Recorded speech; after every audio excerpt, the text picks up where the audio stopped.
Previously on Phandelver and below. You guys essentially came back after successfully dealing with the spider to Phandelin and heard a big commotion outside the Townmaster's Hall. You went to go investigate it. Sildar Hallwinter was there. The Townmaster was there as well, Harbin. And there was some hubbub about some missing people, some attacks going on at various locations inside of the town, including Barthen's Provisions, the Sleeping Giant, and the Phandelin Miners Exchange. The Townmaster and Sildar were quick to kind of throw you guys under the bus as the people who would help deal with the issue, but had you all come in with Odessa to discuss the goings-on in Phandelin. While you were there, you also met two individuals who appeared to be members of the Church of the Raven Queen. A younger woman by the name of Sister Iris, and a hard-to-tell aged elf by the name of Sir Ravenclaw. They were apparently interested in discovering the whereabouts and location of an individual of interest, a drow woman, whom they described to you, and you guys knew that you had met down in the Lost Mines. Some exchange of information went on, and eventually you guys ended up taking Sister Iris into your party as Sildar Hallwinter had different orders for Odessa to take care of some business for the Lord's Alliance. You essentially have agreed to work with these acolytes of the Raven Queen to help them investigate, and they will in turn help you investigate because they believe it might help lead them to the person they're looking for. With that information exchange, you guys began to sort of investigate what was going on here in Phandelin. You went to Sister Gariella's home in hopes of speaking or learning more of what was going on there. Actually, I think you went to the graveyard first. You took Sister Iris with you to speak with her corpse. Oh, we talked a bit. Yeah, so you actually went to the graveyard.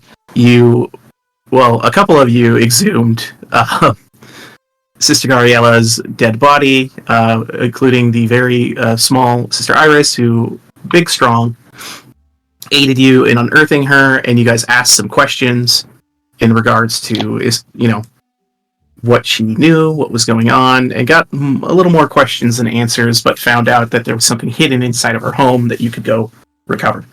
You went to her house, found a very well hidden book that had a lot of coded information in it, and actually, I forget exactly who it was, but someone rolled really, really high to decipher it, and you were able to figure out a lot of stuff.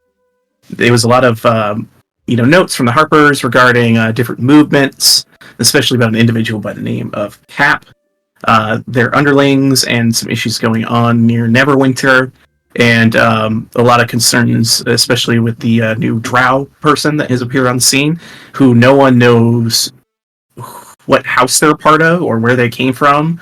Like, even for a drow, they are like a complete question mark as to where the hell this woman came from. So thankfully, the drow who had been in there did not recover this information, but you guys had it at your disposal, so you learned quite a bit from that. You went ahead and checked out the Shrine of Luck. You saw that there was is kind of disheveled and destroyed, as was described, and looked around, found a pickaxe, as well as some evidence of goblin activity at the shrine. You eventually went and, I believe you guys split up from there to check. Oh, you went to the inn for the evening. After that, you spoke with a new woman in town, a dwarvish woman by the name of Gwyn Orsong, who indicated she was a researcher, a historical researcher of some type, which would become important later. In the morning, you guys split up. You went to Barthen's Provisions, as well as the Phandelin Miners Exchange, at the Phandelin's Miner Exchange. I believe Archie ran into his old friend, Zen the Zent, who they were having a bit of a crisis. The building was kind of leaning over. You guys made, I believe it was Gargarim and Iris that went with him. You guys managed to stabilize the building and kind of learned from Zen that, hey, there was some sort of lucky stone that was in the corner of this building, and someone dug it out and it got all messed up, and they thanked you for helping, right that issue. Meanwhile, the rest of you guys were at Barthen's Provisions. You went to the well behind, spoke to a local yokel who described some stuff going on with the well, and that some goblins came and destroyed it. You guys could sense there was some sort of creature down there, or something dangerous, so you waited for the rest of your party. You descended into the well, fought an Otiug, living in its trash, and then found that there was a long path that you could take through a cave that you unearthed. Again, you guys opted to let only a few people actually move all the rubble out of the way to get you access to this cave. You followed it. Hey, I'm technically handicapped. Yeah, so you've got one eye. That keeps your hands from working. You followed this path for 8 hours. You came out in an area to the east of Phandelver. You didn't know what the hell you were looking for, shrugged, and left back the way you came another 8 hours, wasting basically a whole day by traveling. But after that, you kind of took this information that you guys all had learned, you took it to Gwyn Orensong, and you guys got some leads as to where you should be going. The mention of a place called Zorzula's Rest. You also got a sketch of the Shrine of Luck prior to its destruction, and there was a strange black stone in that sketch that she just kind of had archival information for. She didn't draw it herself, so she didn't have much information on it outside of that. But knowing that Zorzula's Rest is likely where these goblins have absconded to, that's kind of your next area to head to. And I believe you guys were gathering in order to start that journey, unless there was anything else that I'm forgetting. It's been a little bit since we last played.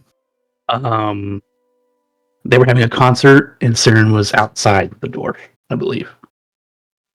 Oh, that's right. And I saw something with my constellation, I think. I don't know, at some point. Oh, yeah. On the page, blah, blah, blah. Yes. I think that's what happened at that point. It did, and it kind of dripped on the area of the map to Zorzula's Rest, the place you guys are currently heading to.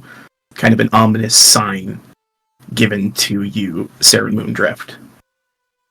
Yeah, that is where we ended, was on that note. So it's kind of, we're coming back into the scene. That's just happened. So you have just this droplet of blood that hit the map exactly where you guys intend to go. Speaking of ominous, that is for my... What is it called? The thing I get at level 6. Woe and Wheel something. Yeah, Cause of Gummins. So I rolled odds, so I get woe. Okay. So you are able to inflict a little woe on some rolls today. Mm-hmm. Cool. Zen and Archie had a discussion. Yeah, it was. That's basically how I remember it.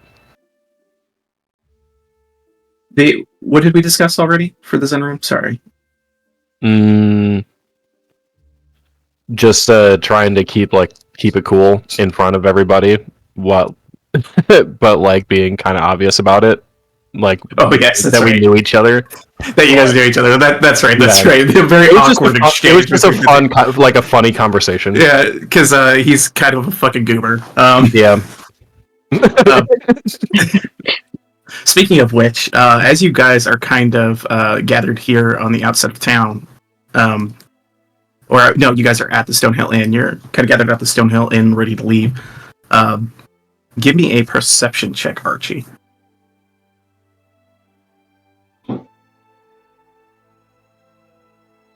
And what's everybody else's passive perception? I think mine's 18. 13. 18. Who was 18? Me. Saren's got a passive of 18. Okay. So, Archie, you spot, as you guys are standing outside the Stonehill Inn, kind of to the south, in the alleyway near the Townmaster's Hall, you see a cloaked figure, a familiar one, looks at you, like makes eye contact to you, and is like beckoning you. He's being stealthy, but he didn't roll very well. So both Channing and Saren pick up that this hooded figure in the shadows is like beckoning you. My one eye squints. Archie, like someone's calling for you. Some information in it. I'll be right back. He's doing gestures and stuff. The guy immediately notices that you guys are pointing in this direction. He's like, and he ducks behind the building. Okay, so this Archie, isn't like the normal guy. It's hard to tell from a distance. And he's hiding behind like an alley. All right, Archie goes over. Yeah, he like follows him. All right, Archie, you come around the corner and you see, like, with his hood up, it is Zen the Zent who is standing there. And he's like, "Oh, hey, man, how's it going?" Hey, bloody obvious, aren't you? Oh, look, I was sneaking real good. It's not my fault that you got a big perceptive crew there. They're really good at seeing people. What you want? All right, so I just want to let you know, if you want to dip out from those squares, I got a job. Well, see, here's the thing. Wait. Before you say anything, let me tell you the job first, all right? I guarantee you're going to be interested. Right. Right, Let's hear it then.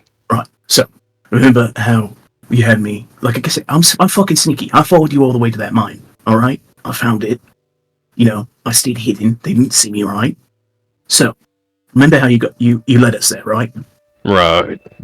So right now, that little place, the Wayback Cave, Forge of Souls, all that shit, they got a rinky-dink crew in there. Just some town guard volunteers and like one official-looking night lady or something like that, right? I think she was hanging out with you at one point, but whatever. Odessa.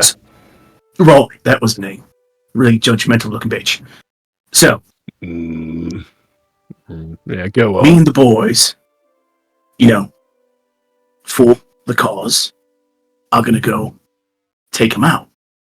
And we want to bring you in on the deal, because when we get a hold of that forge, we're all gonna make a lot of money, brother. And I think I got a good sense of you. Look like a lad that wants to make a lot of money. And I know you're good with the blade. Right. Good with a blade. Well. Right. Sounds tempting, doesn't it? Yeah, it'll be an easy job, like I said. It's a bunch of fucking townies, militiamen, and just that one night. We take them out, the Zendrans got control, and we start making coin.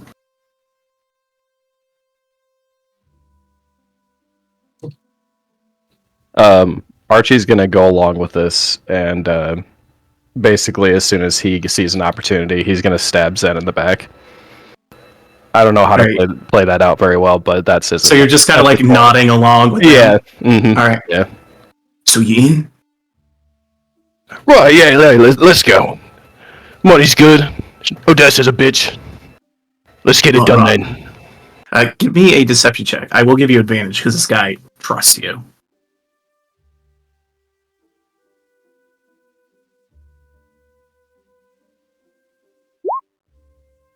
Nice. Yeah. He buys it that you're in. And it's like, all right, man, let's go. And he actually starts to lead you away through the alleyways. Give me a stealth check.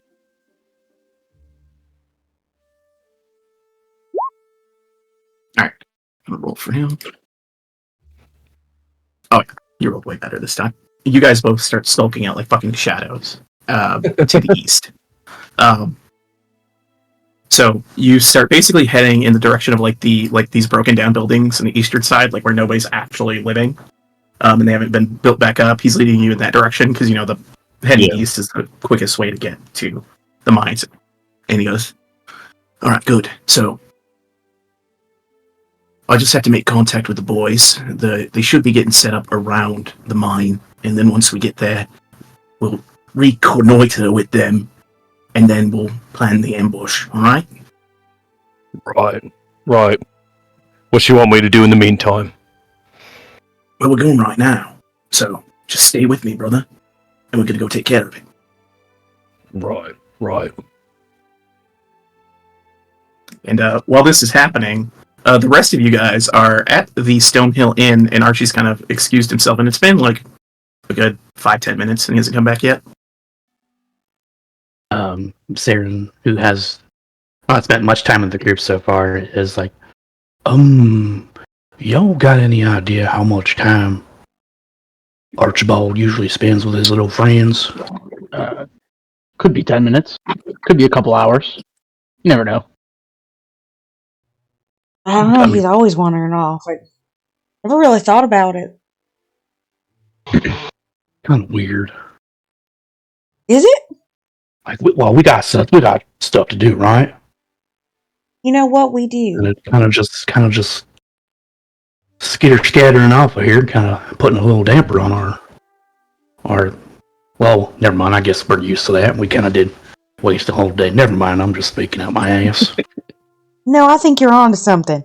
I think it might be kind of weird now that you think about it. You know what? This has been going on for years, guys. Why did we ever think that this was weird? Years. I'm not sure if it's going on for years. In my I met life. you guys like 2 months ago. It's literally been like maybe a week. It's been going on for years. None of us can tell time at all. Yeah, Garger's way off. Bobby's extremely off. Probably the only one who has a good head about it right now is Channing, and Sister Iris is just like looking around back and forth and all. Well, I'm gonna like go down that way to see if he's there. Like maybe we should just check. Channing walks in that direction and kind of looks around. Bobby So you guys start, and you guys are just kind of moving at a casual pace, right? To go take a look. Oh, yeah. Okay. Yeah. So you guys head down kind of to the alleyway, and you don't see immediately Archie or the other figure. Give me give me perception checks, because your passes aren't going to cut it because they rolled much higher than your passives. I'll roll 1 for Iris as well, since she is with you. Yeah, you guys are looking around, and you can kind of see that there's like some footprints here, but you also know that Archie's a really light-footed guy. So it's like the fact that they stood here that you find a couple of footprints, but you can't follow them very far before you lose track of where they would have went.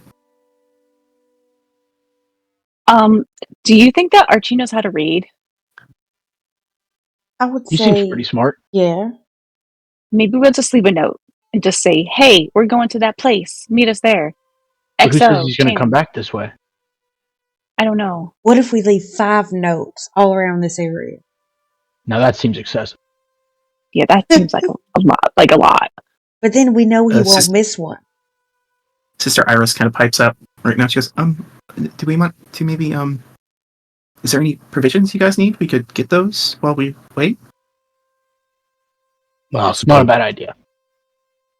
Always good to have like a snack with you. But Channing writes on a little note that says, "Come meet us at the place." I mean, it's at the Excellent. place. Channing. You And she just puts it underneath a rock. put it underneath it. All right. It's like not in anywhere anybody would really be able to see it. Okay, give me a sleight of hand check as you go to tuck this note out of sight where you think Archie might find it. Bobby writes 4 more and just pins them to walls of random houses. All right, Bobby just starts putting notes. Meet us at the place, like just random doors. And God, I wish I could respond to this. Channing, you put a note under a rock that you're confident no one will see, but you believe Archie will. Yep. It's like it's like a little, like it's a bluish, so it's a little off color than the rest of them. Just a smidge. Ever so slightly, like you know. Yeah. You have to know you're looking for it to find it for sure. Correct. Absolutely. Yes. Does what is that animal that is with Bobby? A chameleon? The chameleon? What kind of sounds do chameleons make? I don't know, right? They like squeak. They do. They Yeah. squeak. They're like a frog. Like they sound like a frog, but without the croaking. They squeak. Well, whatever sound chameleons make, or this particular thing makes, he's hard to make any noise recently. He's going to druidcraft in the area of the rock to make that noise. Because that might be something that Archie's familiar is hearing. Oh, for sure. Archie and and Gargrim are lamps like besties. And then, but it might not be like out of place enough to make anyone else snoop around in that area. Oh, yeah, all right, smart. Siren, I'm going to say give me a nature check. See how good your imitation of the... Oh, no. All right. You haven't been around him long enough. That's pretty epic. Screeches like a bird. Can I help him? You go sit with this... Seeing what he's doing and being lamps. It's just an alarm now. Being like, it's more like a hey. All right, you give him the help action. Go ahead, roll again. All right, so your pants were about to fall down, but you catch them. You do put your best approximation of what this creature sounds like in the area to hopefully signal. I swear to God, you lose an eye and everything else starts going to shit. Yeah. As you guys set that up, Archie, you guys are sneaking through Phandelver here, not being seen by anybody, kind of hitting this area, kind of like near the stone wall, to kind of head off into the forest area. And he's just like, eyes forward, ahead of you. Oh yeah, it's time to slip in the knife. Alright. So you're gonna attack him? Indeed. Alright. I'm gonna say we'll go with the old school ambushing rules here. He doesn't know you're hostile at all, so he doesn't even know to roll into initiative. Go ahead and make a attack roll with advantage.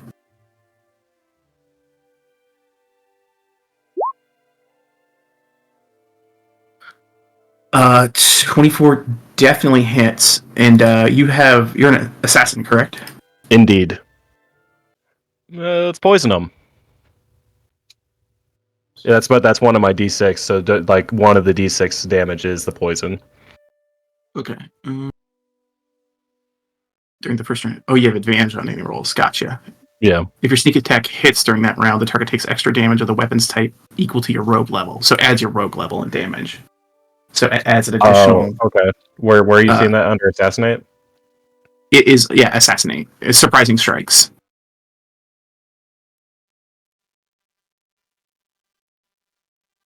Okay. So we'll just take the last dice off of your sneak attack roll. So it'll be 7 plus 6 is 13 plus another 6 for your level. So that's 19 damage. All right. And Indeed. That sounds correct. You attempt to poison him. All right, he's going to make a con save here. He's fucking poisoned. You stab him in the back. You still have an extra attack if you'd like. You have your offhand, I believe. Give me chaw. Nice. How do you kill Zen the Zent? Oh my gosh. Damn. I stab him right in the throat. Good night, sweet friend. Couldn't do it. Man, Doesn't even have a moment to react to this betrayal. You kill him. He falls to the ground. Blood oozes out of his neck, and a look of shock in his eyes that are wide open as he stares up to you cold on the floor. Eesh. I feel terrible. I'm so sad, but it had to be. I couldn't do that to Odessa. Oh. You are kind of near this wall, kind of like in the field right now, but you are away from anybody currently. What do you do from here? Do you just sneak away? I'm going to hide the body, if possible. Okay. For that, give me we'll call this a survival check. A very dark survival check. You look around, you see, and I'll let you make a choice based on a 10. You see a broken down abandoned building no one's been in a long time, and you see kind of this edge of the forest. You take him towards the edge of the forest, or kind of try and find a place in the rubble to hide him? Puts him in the rubble. So you kind of pull him in. It's a destroyed building. You kind of stack some rubble and stones and things to cover the body.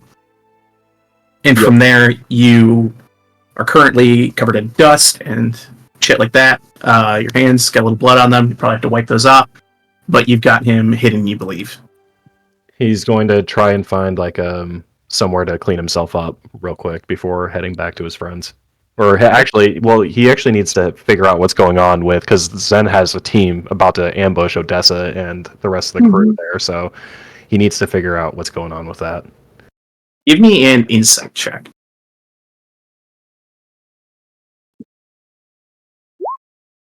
Not very insightful.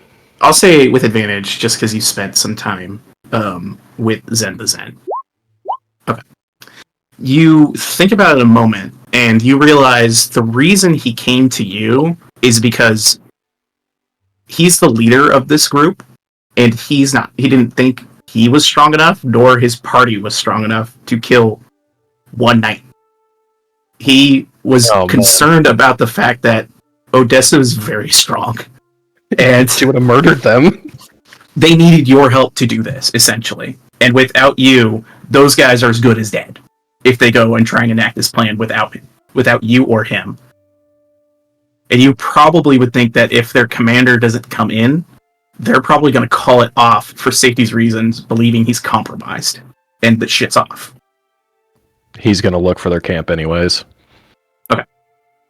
Give me a perception check as you kind of look around to see if you can find any signs of like where exactly he was headed. Okay. You find looks like some footprints that trail off into the woods to the east. You count probably all told probably about 3 other guys.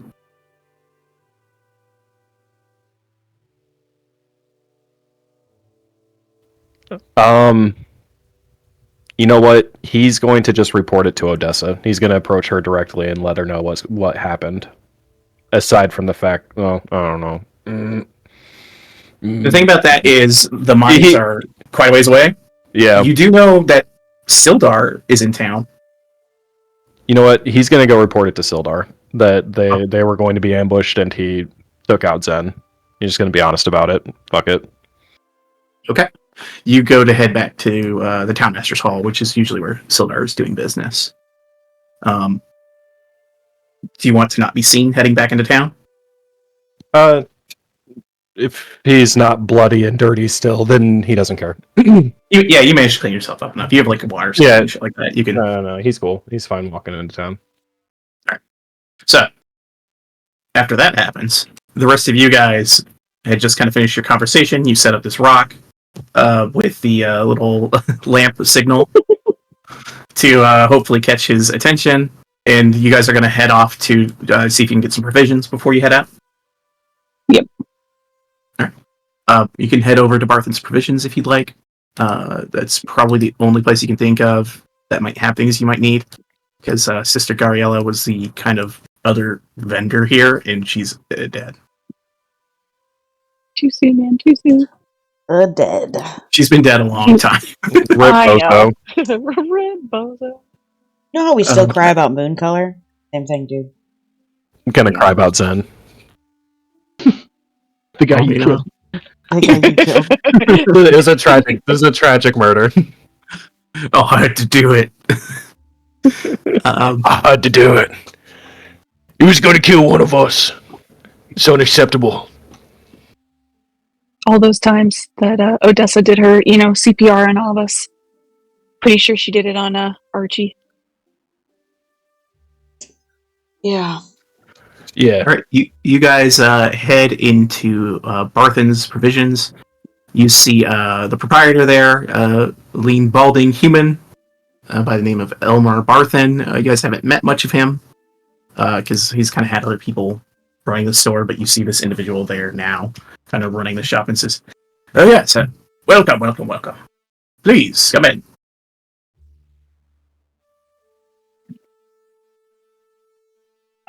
Channing goes up to him and she's like, "Hey, we're doing some errands for Sildar. Do you have any deals for us or anything that might be helpful for us? Maybe get some good prices?" He looks at you and give me a persuasion check. I'm going to say you can do it with advantage as well.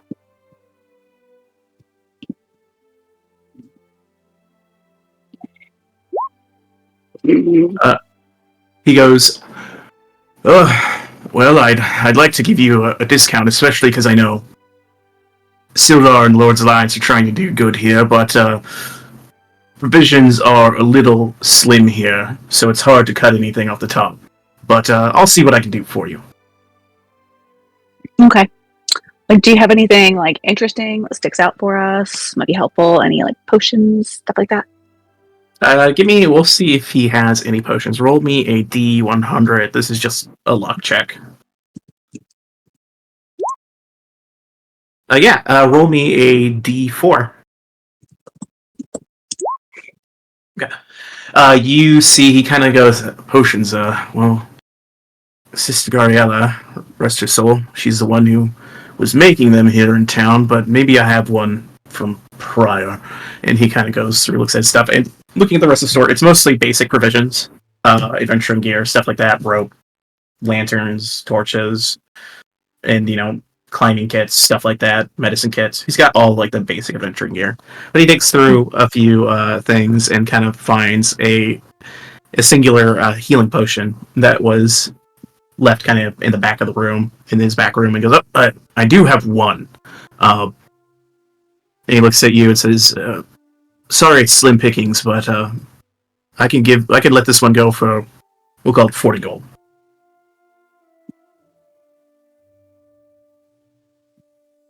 Like, how about 30?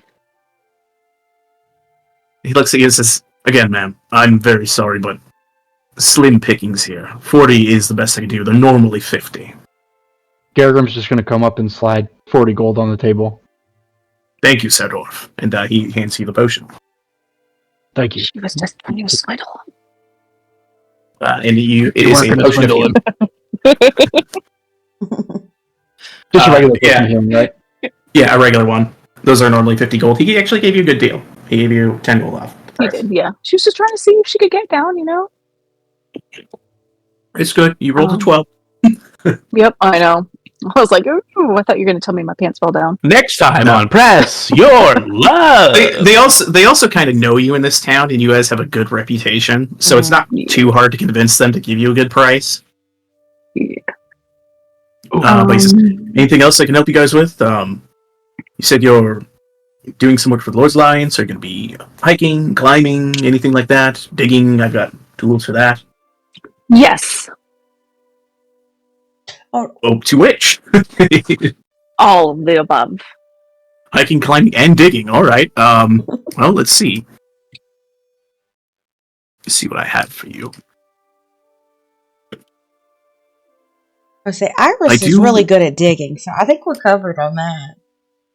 You see, she has her shovel. Tools to dig. We were digging with our hands. You were digging with your hands? Oh my gosh.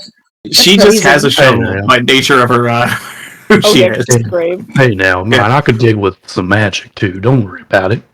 She's Death Domain. I'm pretty sure Gargrim was digging with his hands. He produces because I do have a couple of climbers kits here, if you're interested in that. Basically what it allows you to do, it's got boot tips, pythons, a harness. You can use it basically to anchor yourself, and you can't fall for more than like 25 feet from an anchor point you create. So if you put a good anchor in there, you fall, you're only going to go down 25 feet, so it'll keep you aloft in a dangerous climb. I do have about 2 sets worth of stuff here, if you're interested in those. That could have been helpful in a different setting, like Castle Ravenloft, when we were being knocked around. I don't know what that is. I mean, if that sounds horrible. Rowan didn't need no climbing gear. What are you talking about? She's like, how much did the 2 of them cost? 2 of them together, they're each normally 25, so I could give you both for 40. Again, 40 gold. Okay, we'll do 40, and she gives them 40. Sure. He gives you basically 2 climber's kits. So whoever wants to add those may. I'll add 'em. He goes, and you said you do need digging utensils. I have shovels, I have picks. Then we still have that one pick. Yeah, you have the one pick you found. Yeah, we I saw also have Iris. a pick. So I will take a shovel though. He looks at you. I'll let it go for a gold piece, we'll say. He'll just pull it out of his little sack and hand it over. He gives you a shovel. That is now my new weapon. I wouldn't recommend it. They're not really built for combat, but if in a pinch, I mean, definitely you could use I it. now fight with shovel. And All right. He's very determined. I like the determination. He's got a reckon built-in you could- flamethrower, so it works. I reckon you could corner the Markadone combat shovels. Martha looks at you and goes, I don't make the shovels. They come in. I'm pretty sure you guys brought a shipment of this stuff here at one point. I just sell the stuff. This is a storefront. I don't make anything. Oh, I'm sorry. I wasn't looking at you. It's real hard for people to determine now that I only have one eye. Oh, I was looking so, at. I'm talking to I am Barbara. so sorry, sir. I'm so sorry. That is my misconception. He's got a lazy eye. No, it's not lazy. It's just not it's gone. Which makes the other one lazy. And you look in his eye where the green gem is, and it looks a bit more lifelike. That's Than crazy.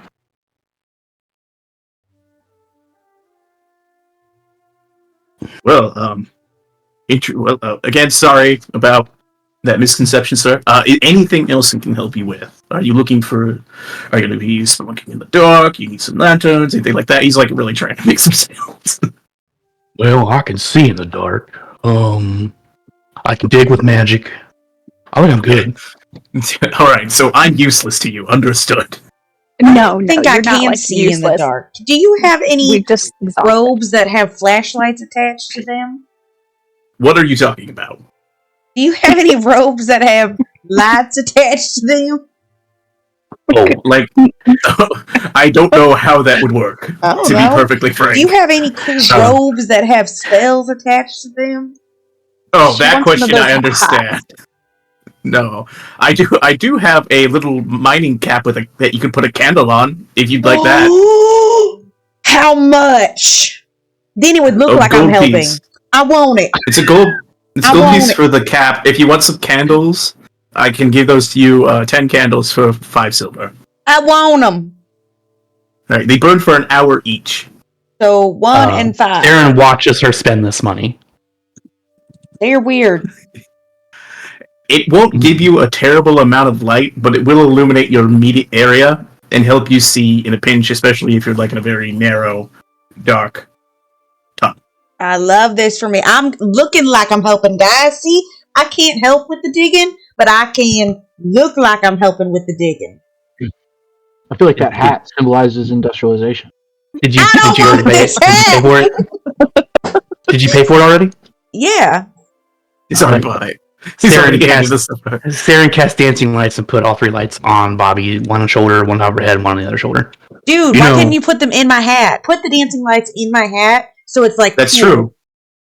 Yeah. Oh, okay. Well, I didn't want to make you feel. He's talking to the shopkeep now. I didn't want to make you feel like you were super useless, so Okay. I made sure that you got Instead of the candles, which I already took, I'm gonna. I guess I take appreciate candle. that. It gives you a weird look. No take candle because I'm keeping the candles. But could you dancing lights inside my helmet, and then I could have a cool, dope little light thing so I can see in the dark now? Would that work? I mean, you She's can like a see where walking the light disco ball. touches. He can It's a cast walking dancing laser light show. lights. Any number of things. Sister Iris is sitting back there, kind of mumbling. I can also just cast the light spell. Okay. yeah, but this is cool. This is just on bread and the butter. birds. He just does like magic hands, and lights just keep popping out of him. All right. Well, The coolest helmet I've ever seen. It Is really there does suck that the anything candles else were I can get you? industrialized, though. I don't know. Is there? I mean, you seem to like really ostentatious clothes. I I can do. get you. I have a very colorful robe you might like. Yes. Look, I'm beautiful. I like colorful. Can you tell? He pulls out a robe with all sorts of tie-dye patterns on it. Now, Oh my god. literally Smells no like one weed. else wants this. I want this. Yes, I got it off of a drifter who pawned it to me. Give me the robe. Sure. 1 gold piece. Sounds good to me. I love this. Oh my gosh. Channing! I'm beautiful! You see, It he's looks starting great. to look through all of his shit for just random crap to sell Colorful. to Bobby. Anything absolutely colorful. He's got like a really step out at this point. he finds a really like nice colorful seashell and goes, "You interested in this one?" Could you put it on a string and make it into a necklace? Yeah, he just takes a little pin and goes right through it. Puts a Channing grabs onto Dibs. I want this. to Bobby, and she twirls her into a little spin, and she's like we've got to go now. And My necklace! starts dancing her This- out towards the door. This was custom made. It is 5 silver. If you could pay for this before you leave. Yep, 5 silver. Got it. Give me. Throw Okay. it. Takes Hurry. the money as you're getting dragged out. Hands you a seashell necklace. We're going now. Thank you. Oh Bye. my god. I pull my hair Aaron up just and. looks at the shopkeeper and he's just like, "Oh, don't worry, she'll be back." That is fantastic for me. I will see what I can dig up for her. He's You just- like, you just find him keep later in scrounging. the trash. He's like deep up in the trash getting people's junk. What? He's like, oh, I could sell that. I missed your collecting name, good wood, sir. Crafts What of is cloth and what is stuff. your name? I missed your name. I'm like screaming. What's your name? What's your name? It's my name's Barthen. It's on the door. Is that what Barthen's Provisions is from?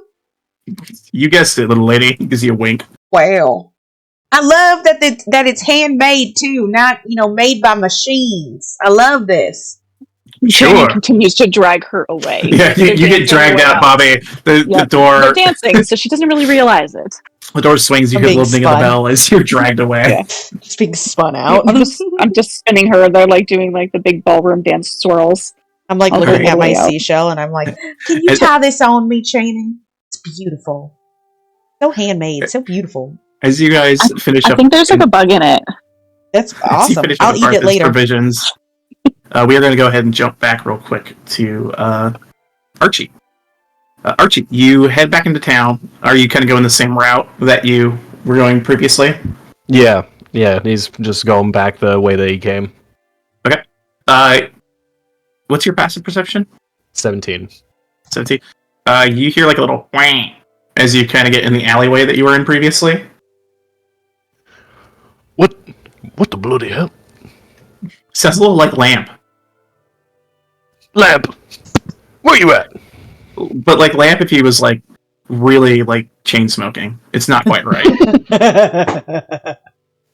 It's lamplighter. He starts frantically looking for a lamp. Like he sounds Too just many lamp. flamethrowers. He's dying. Give me a perception check. We'll say looking for Lamp in all the wrong places.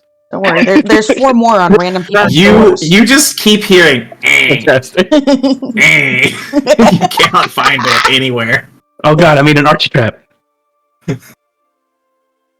He's just going crazy.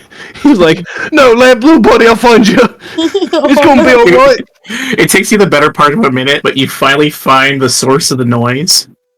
As you find a like slightly off-color rock, and you pick it up, and it's making this noise, and underneath it is a scrap of parchment that's telling you to meet them at the place.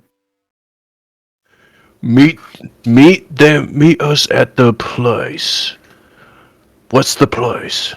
And as Don't you forget, it's just contemplate like that, Channing. Why was this wrong? oh, it Making a does say loud extra sound. Channing, yeah. And as you're also holding this rock, your eyes kind of gaze up, and you see also posted on the wall is another note of the exact same writing. Well, it's not the same handwriting, but it's the same note. Jesus fucking Christ. Just There's 2 of them. there's 4 of them just right next to each other. Yeah, there's a series of these notes all plastered all over the place. It's like hectically all in one general area. Just Yeah. And they all say XOXO Channing for some reason. Different handwriting, obviously. But obviously different handwriting. I The wrote first one note with you my found left that was hand. cleverly hidden. Yeah, one's a really shitty scrawl. You don't know who wrote it. Maybe a child. Guess has I'm a gonna kiss on track it. him down. He starts like tracking them using his rogue skills to find them.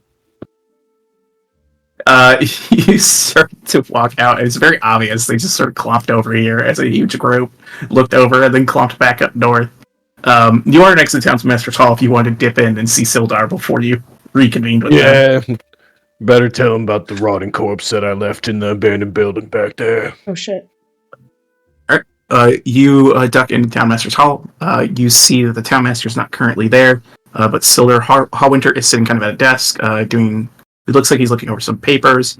There's kind of a militiaman wearing kind of Lord's Alliance uniform, like a... it's kind of the uniform, it's just kind of their colors. Standing next to him at attention, and he sees you enter, and he goes, "Oh, Ashik, what can I do for you?" Right, so bit of a situation here. So this fellow named Zen. He's part Just of like the looking down, writing. He said he's part of the Zentrum, and I befriended him to try and learn more. Eventually, he approached me to ambush Odessa, who's working in the mines apparently. And well, he's no longer with us. Let's just say that. I thought I'd give you the heads up. He's, what remains of him is in an abandoned building near. I can show you where we went. He nods as he's like looked up from whatever he was writing and looks you in the eyes and says, "You know, Odessa had concerns about you. We were aware of the Zentrum potentially being here, and she believed she had sniffed out their hiding place in the Miners' Exchange. But you say that you were acting to try and take the mines?" They were going to ambush Odessa and the miners and kill them all. That's what I know. And they were going to try and root out the mines, whatever riches they could. I see. Well, I appreciate the information, Archie. Can you tell me, had you been working with these individuals prior to this? In order to earn his trust, I led him to the mines. However, I kept my eye on him. I did what I could until he showed himself to be a murderous, greedy bastard.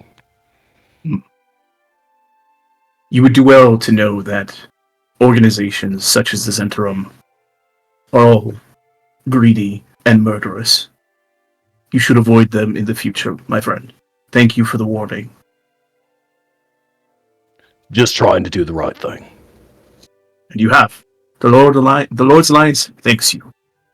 And I will ensure that the mine is well kept. I'll send some more men to back up Odessa and ensure that the mine is well taken care of. Seeing as how the information to its location is apparently out to their organization, some enterprising members may have sold it to other folks as well, so we'll have to redouble our efforts. Thank you. If there's anything I can do to help, then please always let me know. Of course, the Lord's Alliance will have more work for you and your compatriots soon, I assure you. And he just kind of like cordially excuses himself and solemnly walks away. He's still very sad about Zen. You see he's getting up and he's like starting to like throw on his equipment, like he's about to leave to go kill some motherfuckers. Fuck yeah. Go get him. He's like, I am the backup. Yeah, and there are like several other militiamen that he's gathering as well. So you believe at this stage you've sufficiently taken care of the situation. And yeah, you follow the footprints to the north, and you see you arrive at pretty much the time where Bobby's being dragged out. She has a seashell necklace, a very colorful robe. You see Gargrim has a shovel now. They're good to go. I have a helmet. You guys, Yeah, you see she has a weird miner's helmet that looks like it's supposed to have a candle on it, but there's just various dancing lights going around her head. No, take care. Well then, you all had fun when I was gone. Archie, like, where did you go? We looked for you, and you were, like, gone. Well, it's a long story, but I'm here now. Let's go do what we need to do. Okay, so we're going to the place. That was you then that left the screeching stone. Yeah, it's in his Yes, I hand. It's know, going, yay! It took me the better part. Right then. Let's go. Pinches the bridge of his nose. and off you guys. Absolutely, yeah. He pulls a ray of horn and just pinches the bridge of his nose. All right. You guys are currently in Phandelver. Are we taking the tunnel?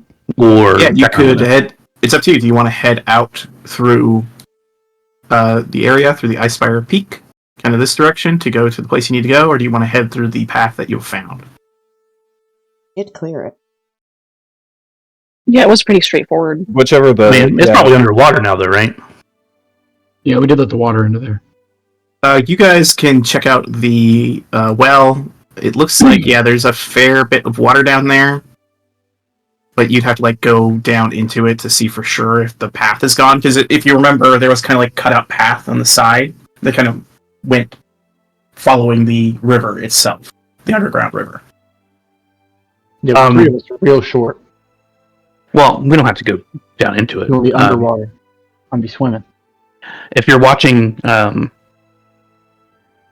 Saren, his eye pops out of his head and just starts floating towards the well and down into it. Ew! Yeah, you guys see this kind of glowing emerald eye with yellow light coming from it.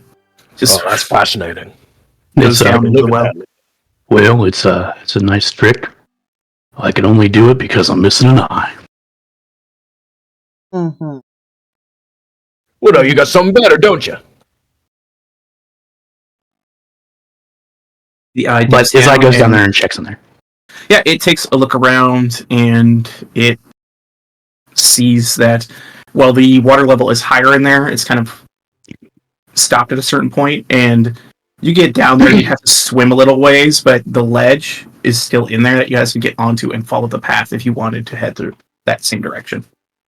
Yo, it's still serviceable. We could use that if we wanted to. Or we could just go for a nice nature hike. It's fine. I'm good either way. It's home for me. Oh, nature, that's so nice. I look longingly at Channing. Janine just stares back at her. She bats her So eyes. does that mean are we hiking? Is that what we doing? Are we hiking or swimming? I I could can go for swim. a good tree pee right. I mean, I always prefer the hole in the ground. Of course you do. Wow. Oh, wow. That Wow, was a you little- went there. I went Yeah, there. that was a little too far. I went there. Yeah, wow. I went there. So was that a Wow. canon thing that Bobby said? We just. She did say that. She did say Okay, that. everyone just going, wow, holy shit. You fucking what? I'm literally looking at Channing batting I thought my you were eyes hoping. the woods are calling me. And then he says that and I'm like, what? No. We were already One down in campaign- the mines. We did the whole mine thing. I don't want to look at any more dang dong rocks. She doesn't want any more ding dongs. Dang dong rocks. I don't want to see any more dang dong rocks. I need nature. I need trees. I need to take a tree pee. Okay. Let's just hike there because I literally can't listen to her talk like that for All right. a whole day. You're Go find looking your for tree. Go find your tree. Bobby, give me a quick intelligence check. Just a quick one, please.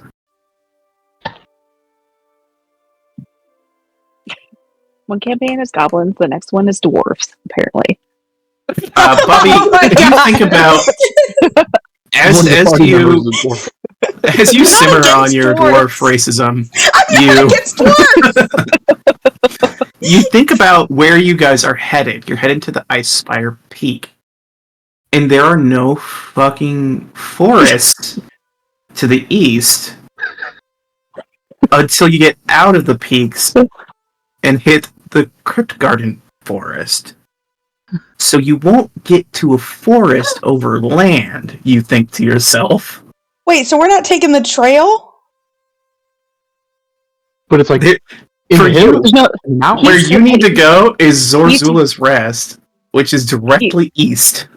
He's telling you that there are no trees to piss on the way we're going. There's no trees in the mountains? What kind of fucking mountains do we live in? There are sparse trees, yes, but there's no, forest or anything. That's what you were trying to get Oh, to. no, I was just saying, trees in general. There's no trees in caves. Alright. So your theory is confirmed. You'll definitely find a tree with that intelligence check. Thank God. Alright. You guys decide to go overland instead of take the safe route through the well. Oh That you my already know God. So 1 second. I have to go pull up the random encounter table again. You don't have to. We Give can us some scare them away combat, with my DM. scent. Let's go. Oh My no, we're scent doing could this so scare you them can be away. on a tree. We are doing this so that you better take the best pee on a tree. Oh, I'm gonna I'm no fucking longer lift my leg. protecting the racist halfling. Oh my God! It wasn't being racist. I'm just saying you It's yearn just for the being mines. ignorant. You yearn for the mines. You're a dwarf. Fuck all you dirty dwarf. Oh my God! No, I'm just saying, the way you said it was said derogatorily. It was not. It was she wants. Yeah, it had some oomph to it. I am playing a hippie to the best of my ability. I'm just playing my It had Very at least 10 Abigail- ounces of snooty behind Very, it. very No, racist. Abigail was racist against goblins. She fucking hated goblins because in her mind, goblins slaughtered her family. Now, Abigail just didn't want to fucking be in the mines anymore because she needed nature. You mean Bobby? And the dwarf yearns for the mines. Alright, you guys are traveling during the day. Bobby, go ahead and roll a d20 for me. I got you. Better find that tree. Find that fucking tree. Fucking epic. Alright, Is let's it a see. tree? Go ahead and roll me a d12. Tree boss, tree Tree boss, tree boss. Peeing on a tree. Okay. Peeing on a tree. Now roll me a d4. Hey, hey, hey, hey. Oh, epic. Alright, 1 second, please. And see, I don't know if that's good or bad. I That's the don't thing, know like, either. He's so. You know we're about to get our Je ne shit sais shoved. quoi? Yep. Is that the right I word? don't have a mountainous map, but I do have maps that are very sparse with trees. Here we go. I have mini maps. In the middle of the encounter, Bobby stops to pee. Can you take a pee Alright. break? See, she has squatted. She's squatted right now on a tree. Hold on. We'll get to it. 1 second. Excellent.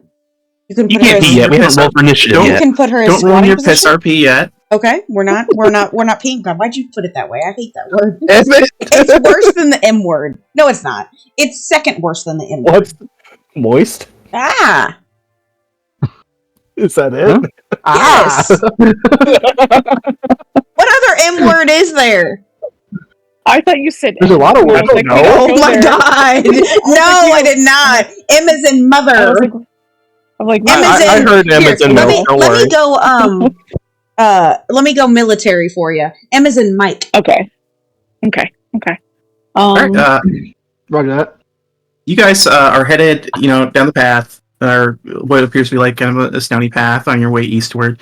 There are some sparse trees here, Yes, Bobby, if excellent. you'd like to There's a log. pick one Uh-huh. to relieve yourself upon. Lamp's gonna go ahead and gargrum it up real quick because he doesn't want to be near that pea. We're gonna go Okay. ahead and pick this one. Alright, you guys Smells like watch asparagus. as Bobby goes to, just go take a whiz. You Anyone look else off, want a tree? As you No. squat down, Bobby, to do your business, go ahead and roll me a perception check. Could get ambushed in the bushes. She's just like, she's squatting, looking around, just really looking around. This is nice. All right, great.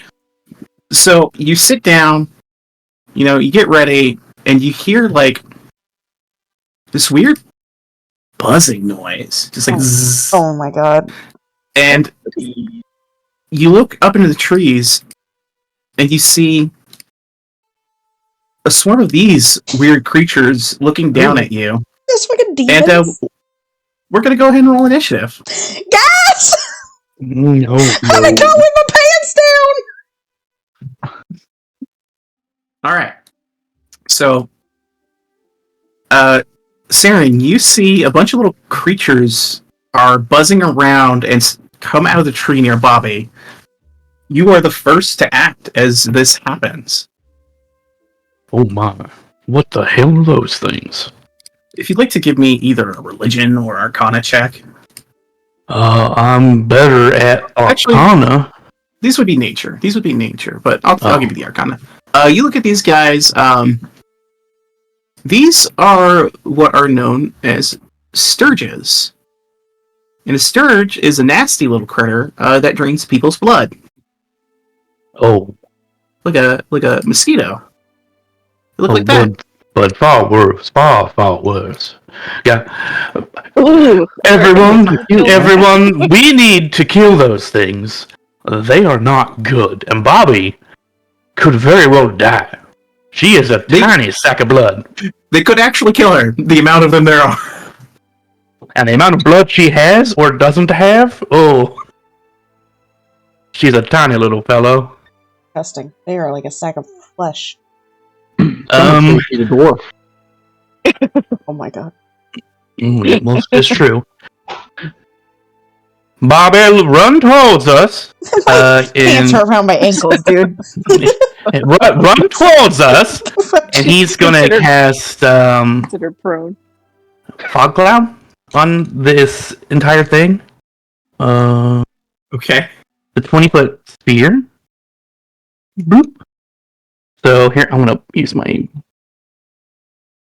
thingy, I think. Oh, I don't want that. Oops. Is that 20 feet? That's well, what is that's about 20 feet? You want to do 20 feet. 20 feet is going to be like this. Oh, it's a lot bigger. I want it to just like be on the edge of her. That way she has a lot of running space towards us. Oh, no, I don't want edge. I want center. I want linger. So we'll do like that. Yeah, like that. That way she knows where we are and she knows where she needs to run. So she just needs to run straight, and that way she's got cover for a while. Great. All right. You throw up a fog cloud. Bobby, you have your pants around your ankles. You can't see them anymore. Fog cloud spills all around you. You hear horrible buzzing around you. And you hear Sarah run, little lady, run towards the light. Meet my voice. All right. Anything else in your turn, Sarah? Any movement? No, well, yeah. Oh, God damn it. Big Yeah, thing. that- He goes 5, 10, 15, 20, 25, 30. He goes over here to hide, to get away. All right. This one smells her blood. Goes into the cloud. Is going to attempt to hit you. It does have disadvantage. A 9 will miss. This one's also going to go at you. Disadvantage. An 8 will miss. Archie, there's a big old fog cloud.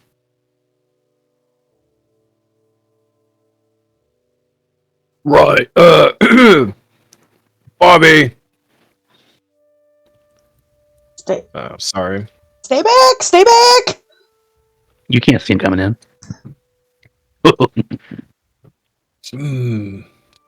Can't see shit. Yeah, the cloud is obscuring your vision of everything. I'm coming when he says run towards me. I guess he's just gonna ready an action for if the fog cloud clears and these guys Run pop back straight. up. You got it. All right. This one's gonna lie down here. It's gonna attempt to bite you at disadvantage. It'll miss. This one's gonna fly down here. Disadvantage. 13 to hit. Yeah. Even though like they're hitting me, I can still feel it, so I could shield. Shield, I don't think has any bearing on whether or not you can see. So yeah. Okay, then shield. So it's +5. Yeah. So Great. shield. Fantastic. You shield. This thing is about to bury itself in your chest and attach it to your body, but you throw up an arcane barrier and push it away. Perfect. And it's your turn. Perfect. I'm going to drop a fireball right on top of myself, but it's not going to hit me. And how are you doing that? Because of my new ability, which I had to Google, which is called something Sculpt Spells. Oh, Sculpt Spell, gotcha. Alright. You dump a fireball, there is a massive explosion, and they all die. Oh, thank God. I'm going to run 5, 10, 15. We're out of initiative. I'm still running 5. I got my shit around my ankles. I forget to pull my pants up, and I'm like... You're moving at half speed as you shuffle with pants around your ankle. Saren, you don't know what just happened. There was a massive fire explosion in the Right. in the fog, and you just hear, "Ah!" And she's like walking back with her pants around. But I see that she's unscathed, and I'm thinking to myself, yeah, that helped. I run into Iris's arms, and I'm like, oh! I can't take it, please! Like, what did you eat? How far away are we from the town? You just left. Like, maybe we should just go the other way. Just saying, she got her piss in. Yeah, you're maybe like an hour out of town. I just wanted to hug a damn tree. Iris is like trying to push you away right now. She's like, she's just grabbing. Pilgrim's gonna notice that her pants are still around her ankles and go and kind of grab Iris and like scoot her away. Yeah, a very pleading look from her as she goes, "Thank you." As you pull her away. She's got her hobo robes on too. So What the fuck were those things? All right, I think I yearn for the mines now, guys. They were scary. Iris just tucks behind Garagrim to keep distance between her and Bobby. This crazy lady. Yeah. Are there any leaves on the ground right now? We're sure that she's not completely insane. I mean, yeah, there's leaves everywhere. Okay, I forgot to wipe, so I'm gonna go ahead and wipe and pull my pants up. Jesus fuck. What the fuck, mate? Listen, I grew up in the streets, and that's even new to me. Well, you can't just dry. I don't have a wee wee. That's fucking foul. You can't just shake it off. Marching order. As the rest of you keep your distance from Bobby. I mean, Saren does all his business in the woods. It's fine. It doesn't bother him. Bobby and Saren are walking ahead. Everyone else is slightly horrified. Well, he's still like far away from her. She's weird. Okay, all right. That's too far. I'm gonna be near her. I got this. There we go. So clean my hands off. You guys. Channing has taught me the way of prestidigitation. Yep, prestidigitate yourself. So you guys got to like here. We're just gonna put it reverse and go the way we should have because she now has peach. You guys just go back to Phandelver. There's like some people there. You guys head to the well behind Barthen's Provisions. He sees you guys walking through. He's like looking through the window with a quizzical look on his face. Channing waves. He waves back. You waves. See he's hard at work making some sort of fucking gaudy, multicolored thing. Probably a scarf. Yeah, it looks like a scarf. You guys go to the well. You duck down. You're able to get down there fairly easily. It's a little bit of water, so everyone's a little wet getting out of the water, but you hit the path and begin to travel towards the Zorzala's Rest, 8 hours away. Saren makes a gentle breeze. Dry him off. All right. Yeah, you are able to go ahead and dry people up a little faster as you travel, but 8 hours of travel, you're probably going to be a bit... It schwitz a little bit on the way there. Alrighty. Now that charming distraction is over, Pee on a tree. you You're in the guys- middle of that conversation. He's like, "Y'all, I haven't been with y'all very much, but does that always happen when she pisses on a tree?" It's getting progressively worse, surprisingly. Jesus Christ. At first it was a little quirky. Now it's getting weird. It's starting to smell a little bit. I Just think a- she might be infected. Oh my god. I need to go see a gynecologist. Y'all know What the hell is that? They don't have those. They have holy magic. I need to go see. Hey, sister. Would you mind looking? Get away from me, please. You need an exorcism, is what you need. I don't think you're wanting to get into any, medical industry businesses here. They have like industrialized medicine a lot. Yeah, Yeah. Baldurian medicine is just a little too modern for you, I would That's imagine. really messed up if you think about it. All medicine should be herbal. Should really be made by the hand, not Well, sure, if you manufactured. don't want it to work, I guess. Manufactured medicine should really not. No, be don't you know, Saren? You just gotta rub some leaves together and just stick it into your fucking arm socket where your arm used to be, and you regrow another arm. It's no big Right. deal. You don't need no magic. Just like a tree. Are we done here? If Don't we you have a job to do? Chew it up and spit it on there. Oh, cute. You guys have this Like a mother bird. anachronistic conversation and travel 8 hours eastward, mumbling about industrializations, the benefits of modern medicines, and And how to treat a UTI. how to treat a UTI. Sister Iris is horrified. She can chime in anytime. I know there's no holes to dig, so you're not in your element, but you can chime in anytime, honey. Eventually, you guys reach the outskirts of your destination as the mountains and terrain kind of shift to, as you exit, it kind of shifts into this kind of gray gravel, and it darkens a little bit to ash black beyond the lake that this goes out into. You see that shrubberies here become kind of dry and sparse, and instead of the brisk cold of most mountain peaks as you get up here, you travel a ways up, the air starts to warm a little bit, and ahead of you guys rises a tall cliff face in which is set a pair of forbidding obsidian doors. Rest. This must be the entrance to Zorzula's Rest. Saren double checks his blood map, just to make sure. Oh yeah, give me a survival check.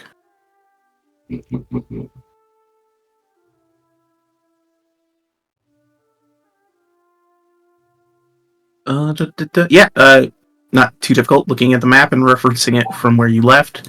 This appears to be the location, and the obsidian doors before you definitely smack of some sort of structure inside of the side of the mountain.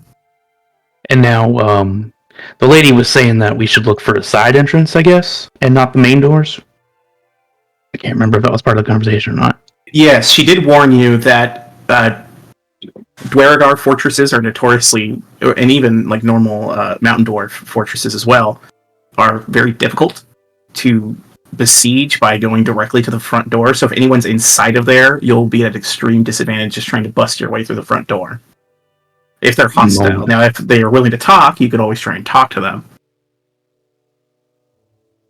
But you don't know. Right. Well, I imagine if those goblins are in here, they're probably hostile. Hasn't been much of a talking adventure so far. More of a bloody one. Well, Yes, the Mr. only Turner. goblins that we've talked to so far are the ones we've threatened on pain of death, so... You fuck around and you find out, I guess. I don't know. I don't know what to tell you, sir. So, Gargrim's can use one of his stone cutting charges to gain tremor sense and kind of just put his hand on the floor near the door and see if he can feel any like footsteps on the other side. Are you going to approach the door? Yeah. Not like right up to it, but like within like 5 to 10 feet of it. Give me a stealth check, Gargrim.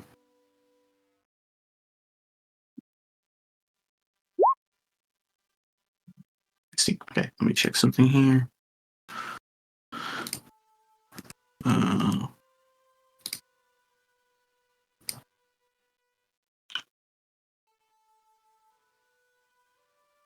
These guys.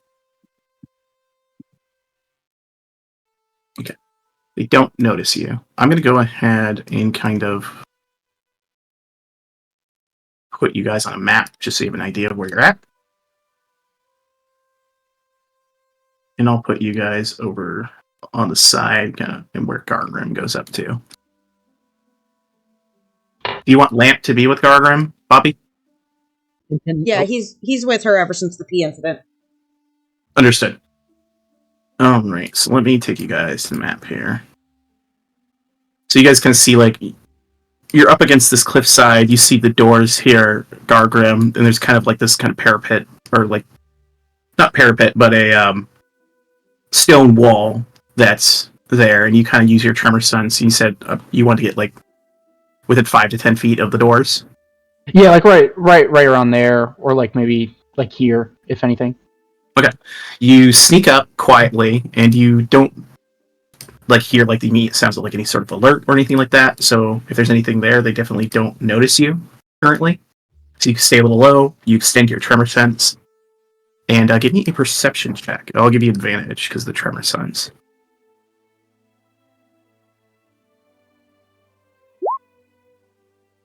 Ooh, roll that. 8. Low DC. You feel like the shuffling of feet immediately, like 5 feet beyond the wall. Alright, Gargrim's just gonna kind of sneak his way back over there and kind of let them know that he could feel that there was people on the other side of the door. Or something on the other side of the door that was moving around, at least. All you could sense was like one creature, maybe. We gotta Are we find able a to secret tell if there's- entrance. Yeah, are we able to tell if there's like a path of footprints or anything like that would trail elsewhere? No. All I can feel is the vibration from their footstep. I feel like there's more than one of them, but there's something there. It's only up to 10 feet, right? Your tremor sense, or is it further? 60 feet. 60 feet? Oh, okay. I'll say then, because you rolled kind of low, you did pick up more than one, but you can't pin down the number. Then retract my previous statement. It feels like there's a couple things there, but I'm not sure how many. Is there like an opening, like window or anything here, or is this just the Archie's rock-based gonna door? look around for a side opening window or like sewer or something like that. Go ahead and give me a perception check, Archie. And looking at the entrance, you don't see any sort of openings immediately. You give me a perception check for you as well, Saren. All right. So we'll start with Saren. Saren, you peering at the doors and kind of the wall there, you don't see an opening except for like a small slit, like an arrow slit.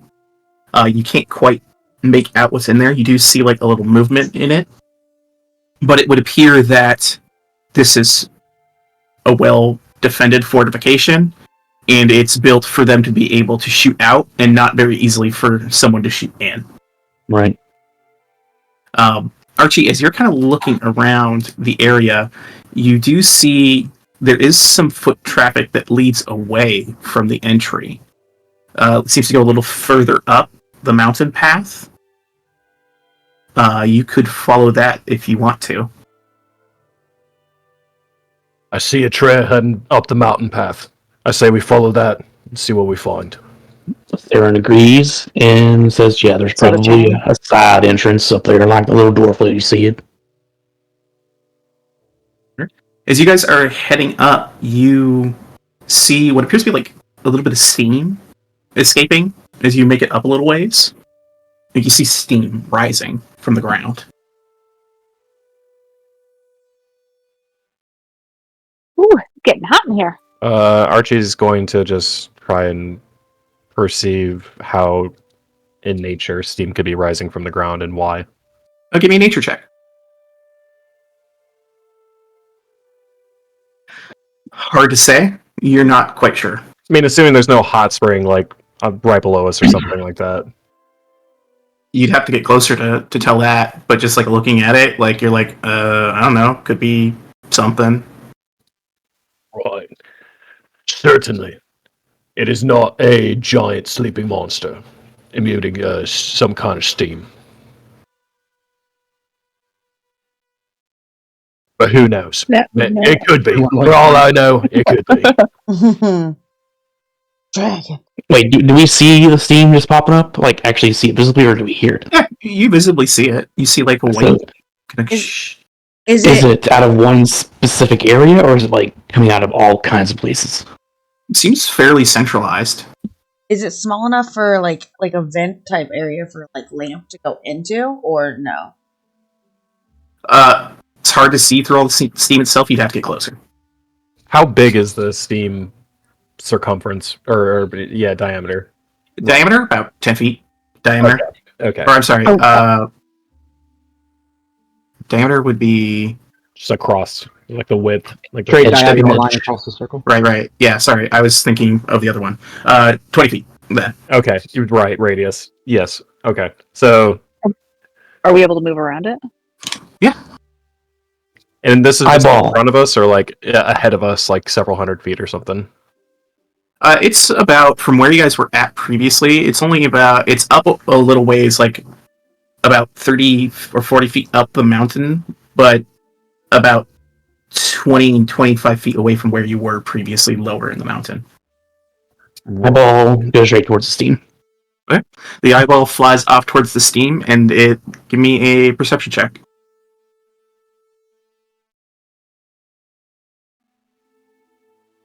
All right, and give me a. Well, no, that's good enough. You look down into the area with the eye. It kind of lowers down into the air, goes down a fair ways, and you see what appears to be a bubbling pool of water, like some sort of hot spring, that is some feet down into the mountain. But this is like a large stone, not like it's naturally occurring, so it's a stone shaft leading up. Hot spring, guys. We can take a bath. Hot spring episode.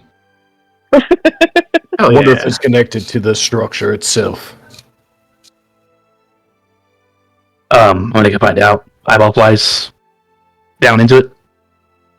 The eyeball flies around, and let me check something here.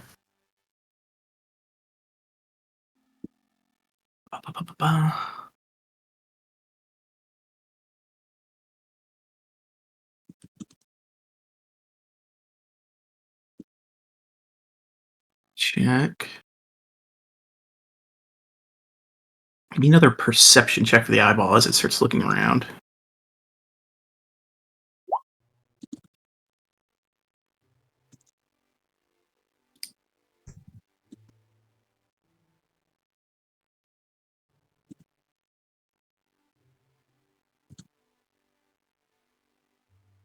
Yeah, it sees what appears to be some sort of... Here, I'm going to put you down there.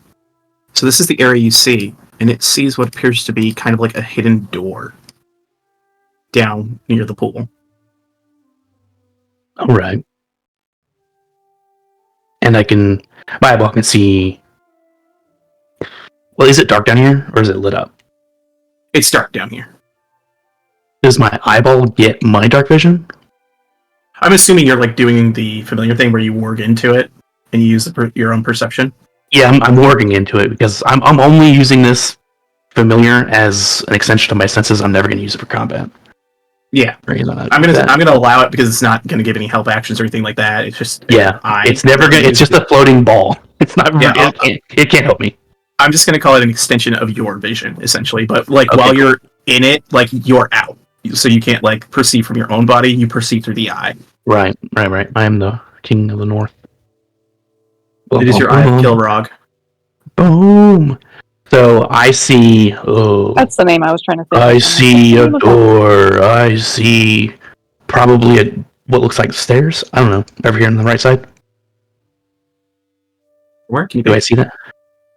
Boop. Oh, you shouldn't be able to see that. The lighting might be a little messed up. I don't see anything. Never mind. I see a door. It looks like it's probably just a window through there because I can see a bit of light through it. Yeah, it's not supposed to be though. I'll fix that. There you go. There you go. You heard nothing. I see a door. And that's what you see. Eyeball flies around, sees nothing else, and comes back to him. Yeah. Yeah, technically, the black lines in there was all the area that there was. Oh, that's fine. I just want to make sure what I actually could see. Yeah. Because it didn't look like a window, so I wanted to make sure. Oh, so there's a door down there, y'all. As the eyeball flies back into his socket. Right. Let's go there. There's our entrance.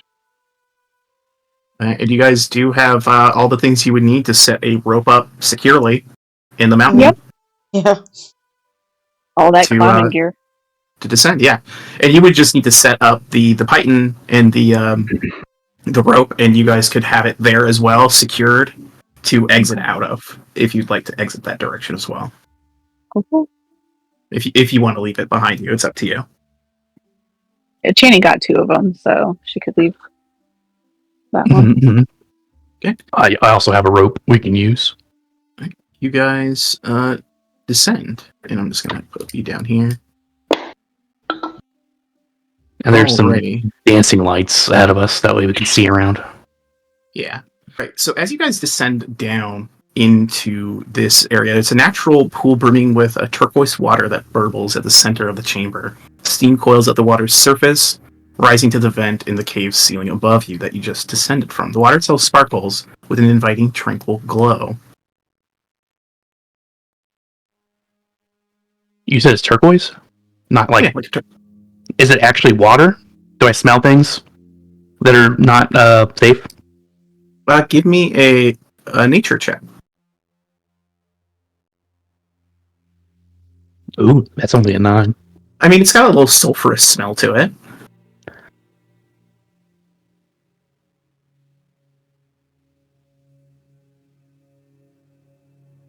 I'm not taking a bath.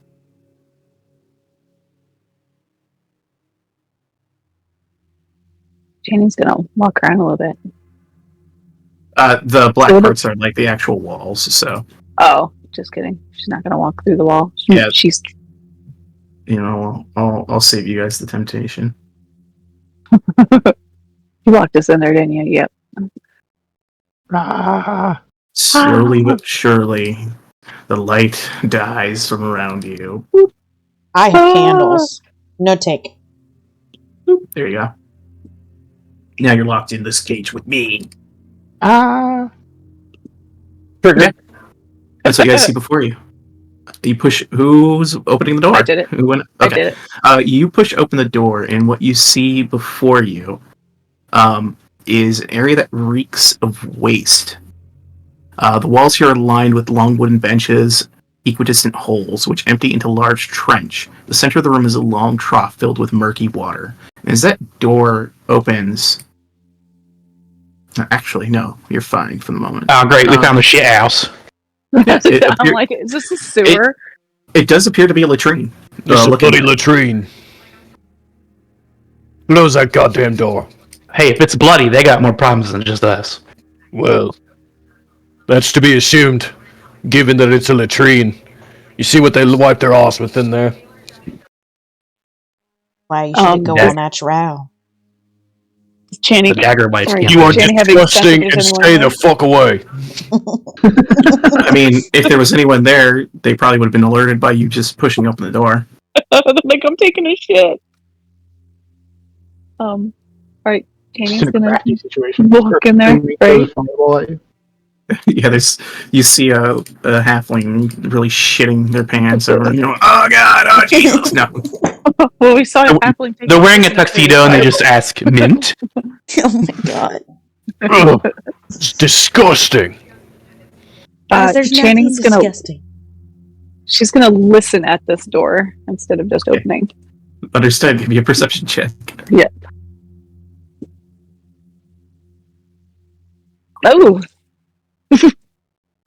You are looking in to listen at the door, and the latrine you're in, someone left a floater, man. And it, like, you catch a bad whiff of it and your eyes start to water. And you just cannot concentrate on listening to anything. Let me help you out, honey. She's just gagging. I am so used to, things like this, like being all natural and something. Let me help. I got this. Oh, it was so on a natural 20. Yeah, you say that, and man, that's a stinky turn. And this person needs to die. This person definitely needs to die. Needs to be put out of their misery. That's bad. Oh no. This is what our game's been reduced to: piss and crap RP. So. Honey, it smells like they already did die. Oh no! We need to find this person and put them out of their misery. Oh God! Archie just has both hands over his face, like trying not to smell anything. Don't breathe, guys. As you're yelling loudly, Bobby, you hear, huh? Just don't breathe. Archie readies an attack. Bo's So already Channing. gone. She's like, shh, Bobby. He's like, fucking Christ, Bobby. I'm so sorry. I've never sniffed something so vile in my life. This person needs to be put down, taken to the farm. Darren puts his hand over her mouth. Thank you. You finally cover her mouth, and you guys hear. Actually, give me perception checks at the stage.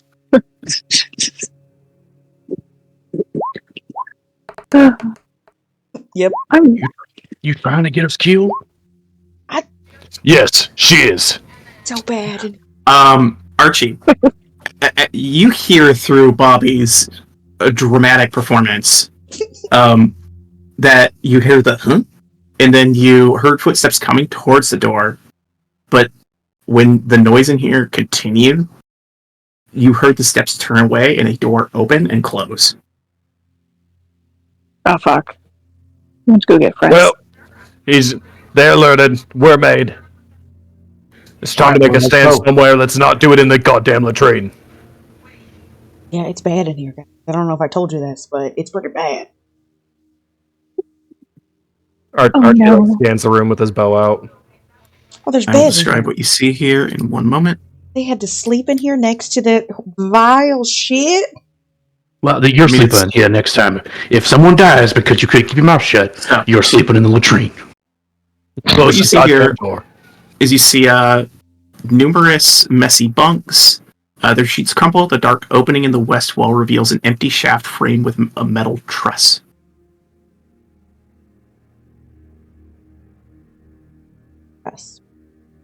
Truss? Sorry. It's like basically like a frame holding. Is it one of them Home Alone house elevator things? Well, it appears to be. I mean, give me a history check with advantage. Because you are a mountain dwarf, correct? Yes. Oh yeah, Gargrim, this is like a shaft to go like up and down. They would have these in like dwarven cities, mines, facilities. This one's dwarven, so it's not as nice as the mountain dwarf one, but it's definitely like just used to descend or ascend. Archie, watch that shaft. But with Archie's previous perception check, he did not hear like the sound of a mechanism going. Wait, yeah, he just heard a door. Didn't you hear another door? Can we look around for another door? Gargrim's literally standing. Yeah. But yeah, you see that door to the east, and you see what appears to be some sort of lift to the west. Archie's gonna like look. Is there a platform at the lift, or is it just empty? It currently appears to be up at your level. Oh, it is. Is there like a mechanism? Yeah, Yeah, you look at it and it appears that it has some sort of like a lever. Okay, so it's not like a pulley rope type of situation. Yeah. And give me an investigation check.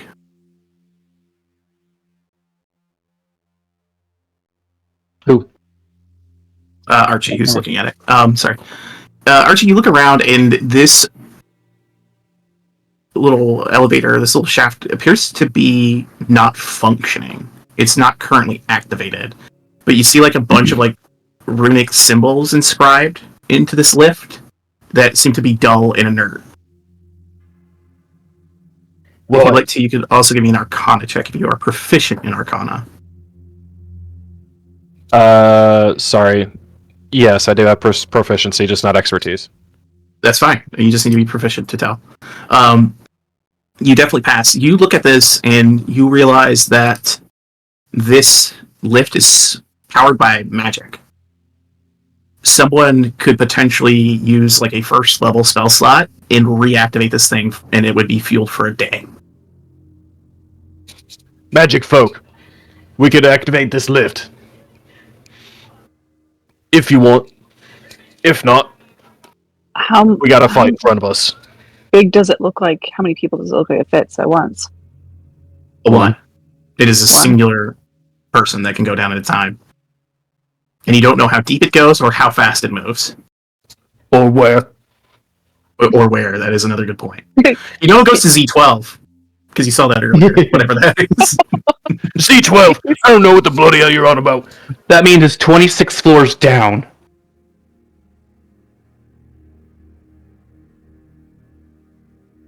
The alphabet? The 26th letter?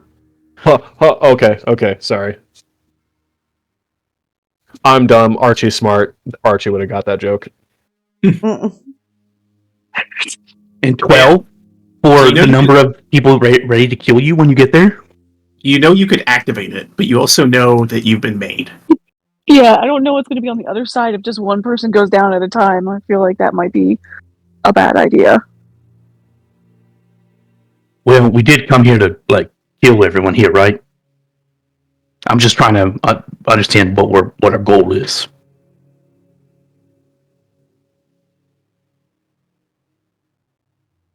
You guys want to stand here, or do you want to start making an advance?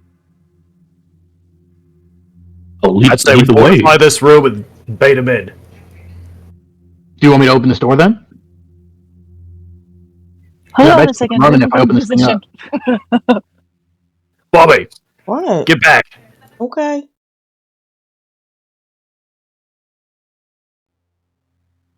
Maybe not all together. I don't know what you want from me. Back this way? I'll just. Oh, it's all right, y'all. If y'all, if they put a fireball in here, it's gonna get everybody. Don't worry about it. I don't like the idea of being in this enclosed room where everyone is. You're just gonna look over at Saren and just sigh. All right. Wait, why is Lamp with me? Lamp, get your ass over by guardrail. Open the door. And with that, I'm gonna pop open the door. You Another door.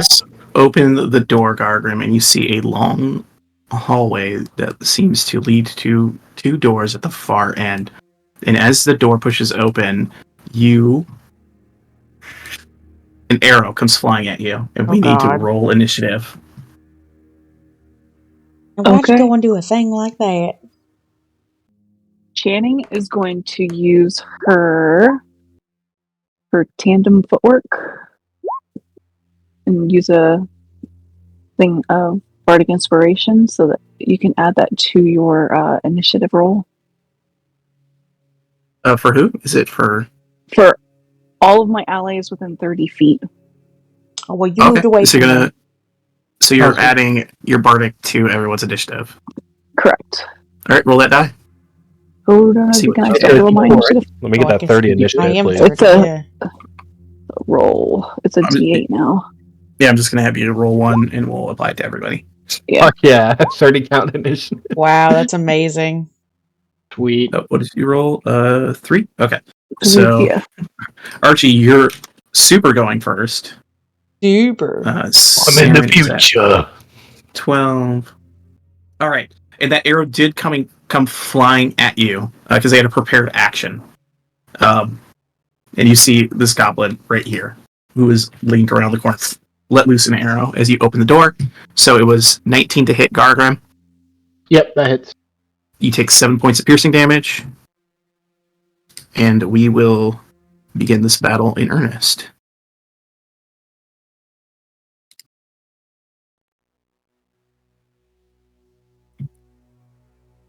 All right. Archie, you see an arrow flies, hits Gargrim in the shoulder, and you are the first to act after that. I can see him on the map. Would Archie be able to see him with his short bow? Yes. Okay. He's like leaned around the corner. All right. So reaction for all to intents that- and purposes, he's here. Okay.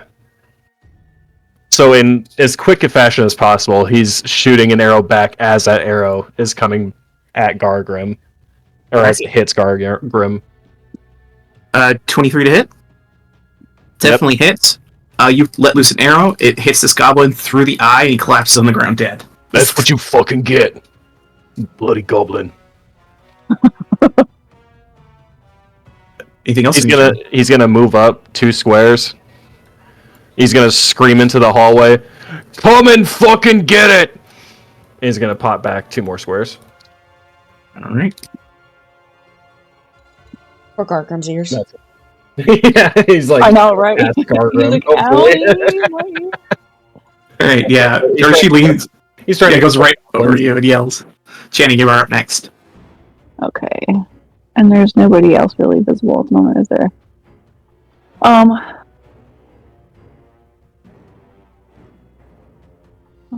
Sorry, I'm just going down there.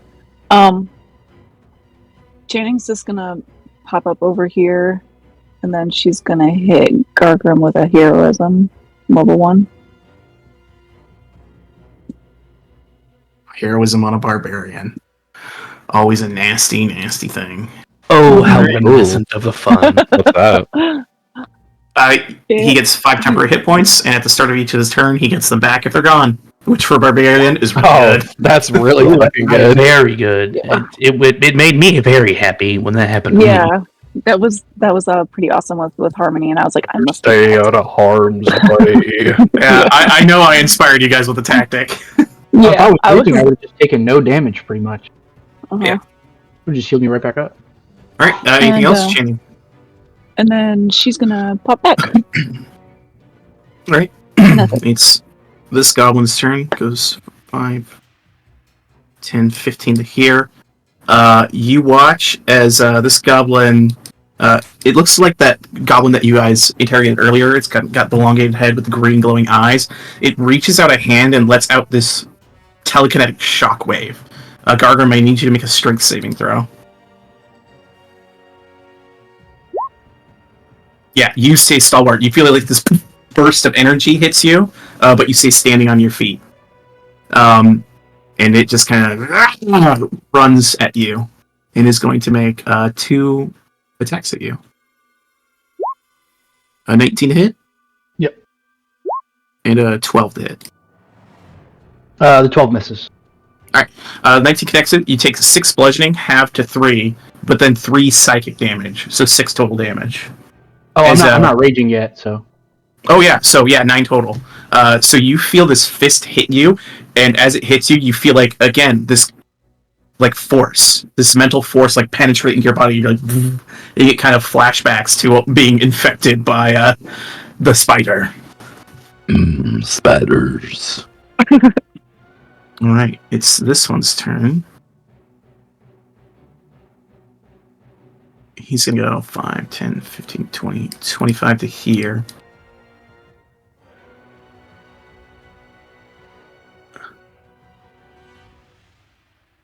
Yeah.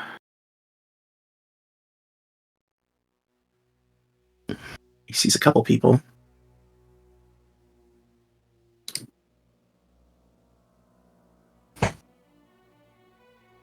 Don't like that.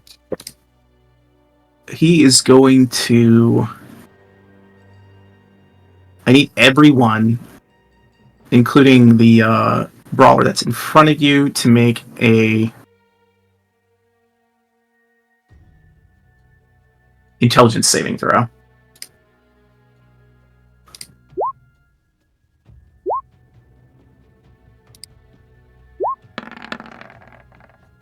Not Sister Iris's strong suit.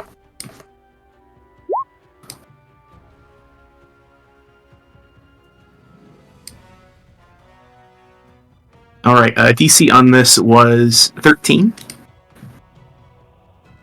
Hooray! I barely made it. Yes. Sorry, All did right. I need to do one too? Sorry, it was Yes, moving stuff around everybody. there. Everybody needs Okay. to. Ooh, that's All right. painful. So, if you succeed, you'll take half of this. Those who fail take 12 points of psychic damage. Lamp is immediately destroyed My baby. as he explodes. What's the DC? 13. Oh, okay, yeah. So 6. And for those of you that failed, you are incapacitated. So I will let you know what that means here. Incapacitated in the new rule sets. You can't take any action, bonus, or reaction. If you had concentration, it breaks. So, Channing, your concentration dies on your spell. You cannot speak. And that is it. So you're hit with this psychic wave. You drop your spell on Gargrim. And you guys just feel like this concussive force of psychic energy lash out. Oh, and this other goblin has to also make a save. He fails, so he takes the 12 and is also incapacitated. So you see, like, this goblin starts lulling around in front of you, Gargrim. But a massive psychic wave goes through this room. All right, and it's this one's turn. It's going to go 5, 10, 15 here. I need another strength save from you, Gargram, as you feel another force hit you. Same thing. Let's go. Same thing. You stand tall. This one can't quite get in the room. He was hoping to knock you, but can't, so he's going to back out. Sister Iris is incapacitated, so she can't do anything. Did he have to step over another goblin? Yeah, they were dead. Oh, they're dead. Okay. Yeah, that one's dead. Let me make sure how long this lasts. Oh, wait, till the end of that creature's next turn. Yeah, so you see Sister Iris is just like holding her head, a little blood trickling out of her nose as she stands there. Saren, you are up. Oh. How many are there? He's speaking to Gargrim. So far, we've seen 4. He's looking around. Everyone's looking to be okay shape, so he just pops over here. Alright. Well, how about you, see the stars? A bonus action, pop into his starry form.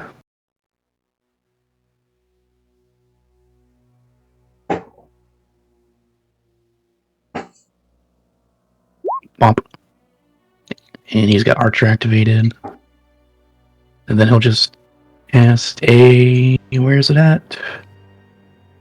Well, they're all within a bunch of feet, so he'll cast a poison spray at the guy in blue.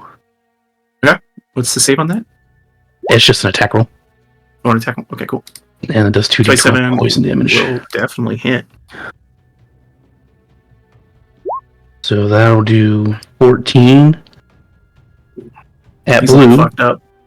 And then I get as part of my bonus action, I get my starry form damage / attack as well. I just can't remember if it's part of that attack or a separate one.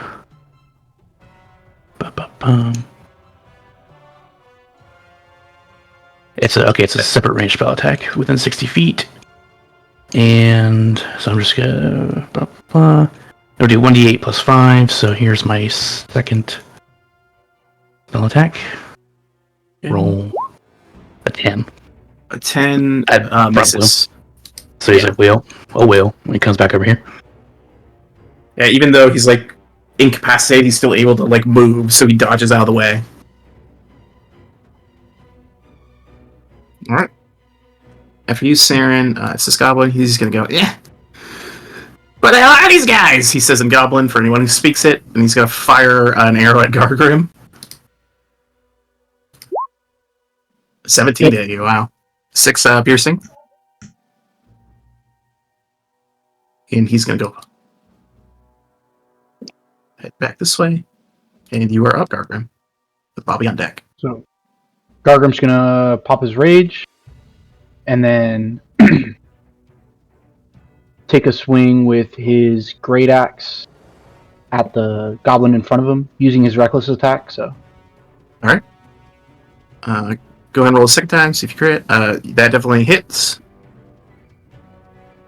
So that's gonna be 8 damage, and then I get how my do you- frenzy attack 2d6. Oh, if Yeah, it's go ahead. anyway, then. Yeah. So how do you cleave through this goblin? He's just gonna raise his axe up above his head and just kind of cut him from like shoulder to opposite hip, kind of slice him right in half. Yeah, you cut through. And then he's gonna step forward and do the same thing, but obviously without a reckless attack against this next guy. A 19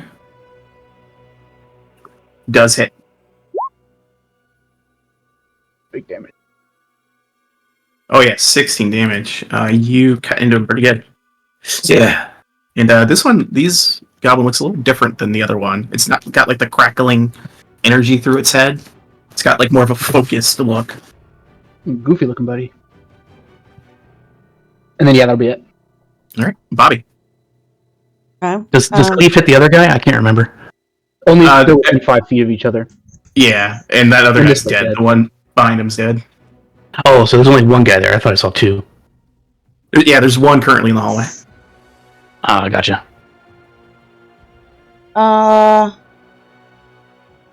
Well, they killed Gargrim's flamethrower. Yeah, let's just yell, they killed Lamp! And cast haste on Archie. Go get him! And it's your You're- fault. You got it. Concentrating on haste. You got it. Why is it my fault? Because you alerted them to our presence. I don't get it. Okay. Anything else, Bobby? Well, you look genuinely confused as to why people are mad at you. No, that's it. All right, it's this one's turn. 20. It's going to do the same thing as the other one. There's a burst of psychic energy through the room. I need intelligence saves from... Sorry, clicked the wrong button. Oh, that's fine. Intelligence saves from all you guys. Again, they don't know that there's all these people in there. They just see two people are trying to hit for center mass. And I'll roll for Iris.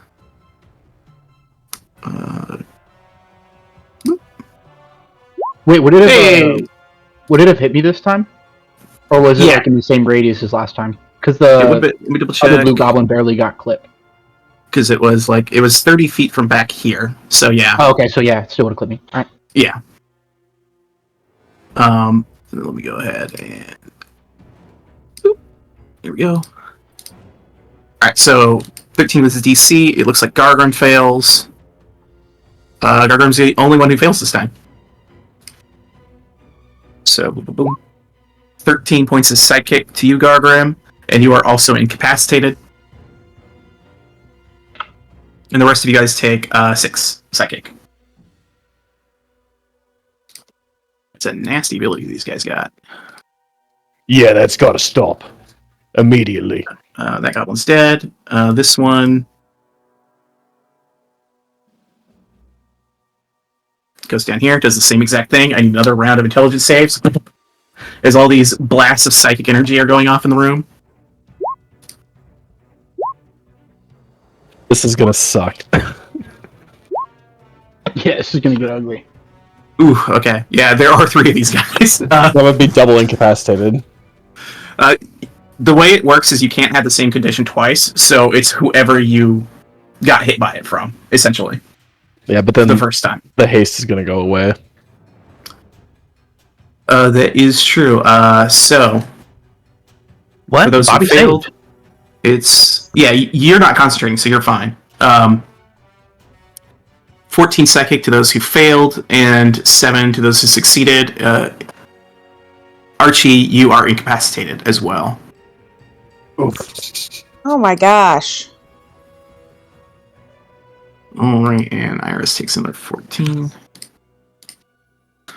Oof. Archie, you can move, you just can't do any other action.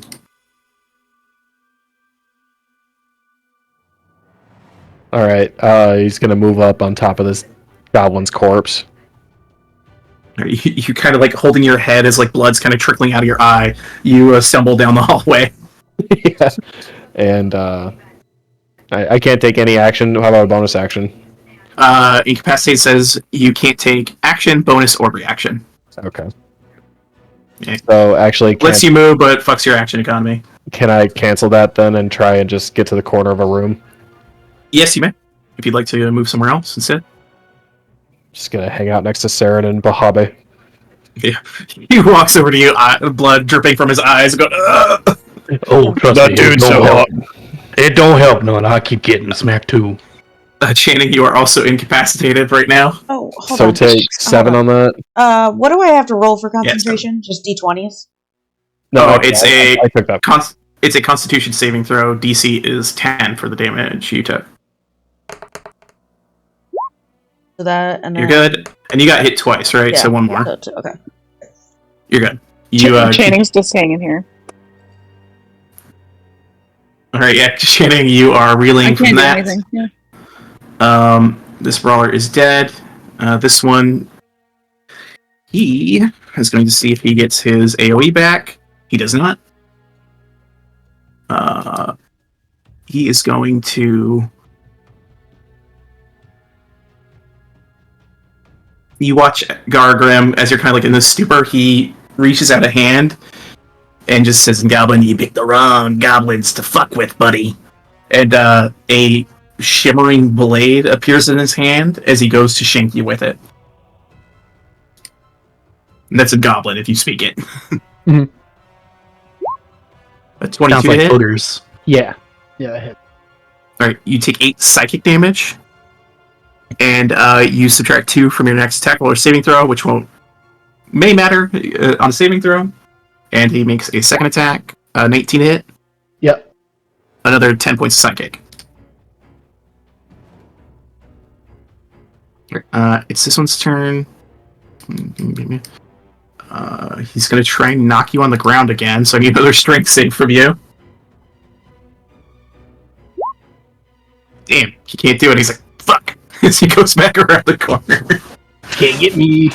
He can't get through the hallway because you are inhabiting it. Iris' turn. She's incapacitated. Wait, didn't she get incapacitated by the first one? Oh, you're right. So she is back to moving. So she shakes her head clear. Good call on that. And she is going to look around and go, do people want healing or do you want me to try and get them? Heal them. Get him. Like, kill them. Okay. She is going to go 5, 10. Look at this hallway and sees the other 2 in the back. And is going to attempt to hold person on those 2. She's going to use a 3rd level spell slot to try and hold person 2 of them. So they have to make wisdom saves. First one succeeds, second one fails. Alright, so this one in the back is paralyzed by her.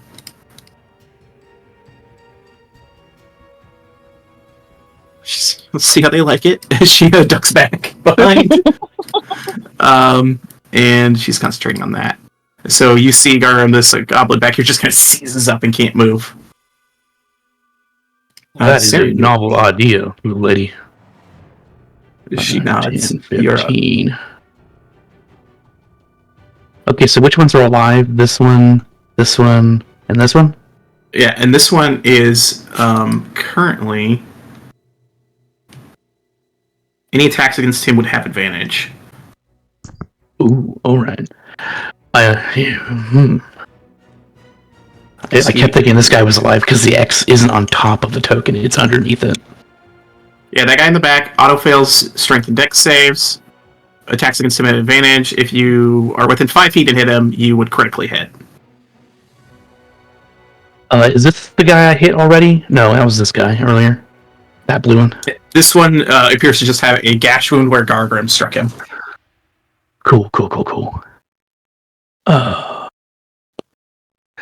Look at my spell list. There. Nah. Well. Nah. Can't do that in here.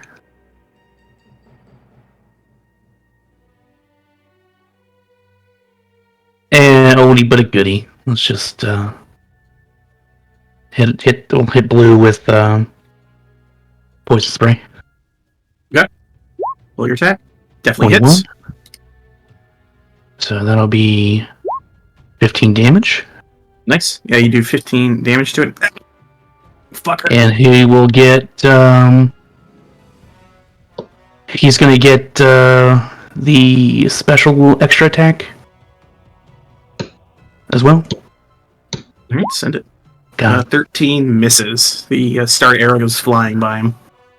These goblins, the stars, I hate them. Saren goes 5, 10, bloop, 15, 20 into the shithole to not get hit by AoE blasts again. Probably a good idea. You take refuge in the shitter. He's squatting. The fumes are protective. So we go over here and fire an arrow at the only thing in the hallway. Sorry, Gargrim. It is 9. That's a miss. Will miss. He finally misses. This fucking sharpshooter finally misses you. And he goes, fuck! And he dives back in this direction, the last 5 feet of his movement. You are incapacitated. You can still move, but nothing else. Okay, I couldn't even, smash a healing potion, right?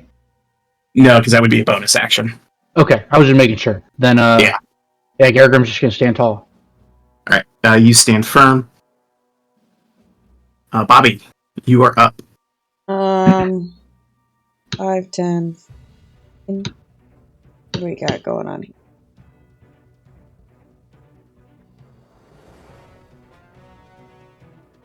There you go. Very good. You catching my drift? I'm catching your drift. You want a dex save from these lads? Yes, I would, please. Understood. That's going to hit all of them, so one of them auto-fails because they are paralyzed. This goblin couldn't possibly succeed, so he is just incinerated. Even half damage will kill him. The other 3 will roll. Here's one for the brawler. He succeeds. And the other 2 commanders both succeed. But they all take 11 fire damage, and the one that is paralyzed will take the full damage. As you let loose a powerful fire explosion that rocks the room. If only you had more of these. That's for my chameleon! Drive by. Boom, boom, boom. What language do you shout that in? Do you speak Goblin? Nope. I don't. Just a lot of confusing. What the fuck? Gargrim's gonna convey it to them in Goblin. Oh, who the fuck is that? Chameleon? What? There was a chameleon in there? What the fuck? Alright, it's this one's turn. He is... Well, let's see. He has to see if he gets his ability back. He does not. He has to do a wisdom save at the end of his turn to try and break out of this paralysis. He succeeds. He shakes his head up, and he is back into combat. But it did keep him from fucking Gargrim up. Gargrim, your incapacitate fails, because I believe he's the one who hit you with it. Mm-hmm. This one is his turn. He's going to roll to see if he gets his AoE back. He does not. It's only on a 6. But he's got you in the hallway. He's going to, you watch as he conjures the same kind of blades, and he just throws them at you. He throws 2 blades in your direction. 24 to hit. Yep. So it'll be a 9 psychic, and a 9 to hit, which will miss. That's Alright, so the first one hits you, and again, they're conjuring these blades, and as they hit you, they just disappear. And you just feel this psychic shock go through your body. Like a soul knife. Yeah, they're kind of like soul knife rogues. And he is going to. He got hit by that fireball, so he's gonna get the fuck out of there. Archie, the incapacitate faded on you at the end of that guy's turn, so you are back in action. Right. Hello, Goblin. Eh? He's gonna Misty Step to that spot. You Misty step in here. You see this commander who just ran down here, turns around, and there's this other brawler here who's got his fist up. He's like, "Finally!" And he's going to slash at Green. Okay.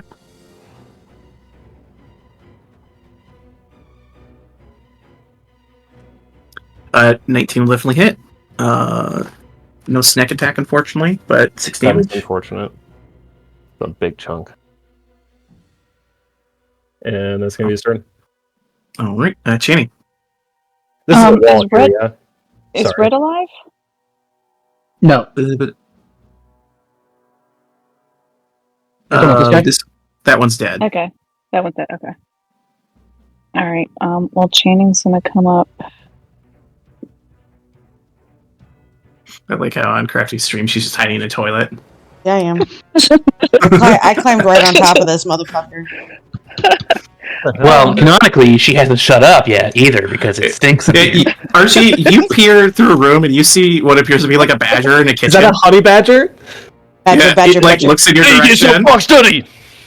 and it looks in your direction, shrugs, and continues doing whatever it's doing. Checks out. Honey badgers give no fucks. He doesn't even care. Channing's gonna run up right, onto Gargrim for just a second, so she can slice that blue with her rapier. Fuck you. Where is it? There it is. Wait, you took 2 attacks, right? You're hasted. Oh yeah, Archie, you would have gotten another attack. Sorry about that. I forgot. It's been a long turn order. Channing, you do hit. Archie, go ahead and take your other attack while Channing stabs into this goblin. 13 will miss. And then she's going to spin around, tap Gargrim on the shoulder, and she's like, "Way to stay strong." Gives him a bardic, and then kicks her foot back up at boy. All right. How do you dispatch of this goblin? She did the superhero drop where she got down with that squat, and then she kicked her head, her foot straight up towards his chin, hopefully dislocating his head backwards. So it flings backwards, so he's looking back at Archie when. Yeah, you do a sick kind of backwards bicycle kick, fucking Street Fighter move, and he goes flying in the air, and you just hear as he falls on his neck, and it snaps and dies. In a natural way, his neck is just sideways. Yeah. I bet you could defend a roadhouse. She's It looks fucking horrible. It looks horrible. She's like, gross but cool. And good thing, because otherwise he would have got an attack of opportunity when you tried to move away. Yes, I was willing to take it. So. Banking on the kill. All right, yeah. I was, You Street Fighter kick this fucker to death and back up.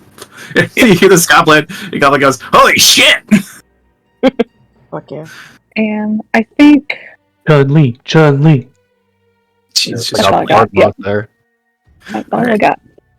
that guy's fucking dead. He got fucking Street Fighter kicked. This guy is sees Archie, gets on this side of him, and is going to try and double team him with this other guy.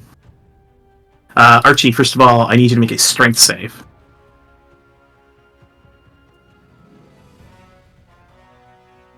Damn. You feel a force kind of try and push you, and you stay on your feet.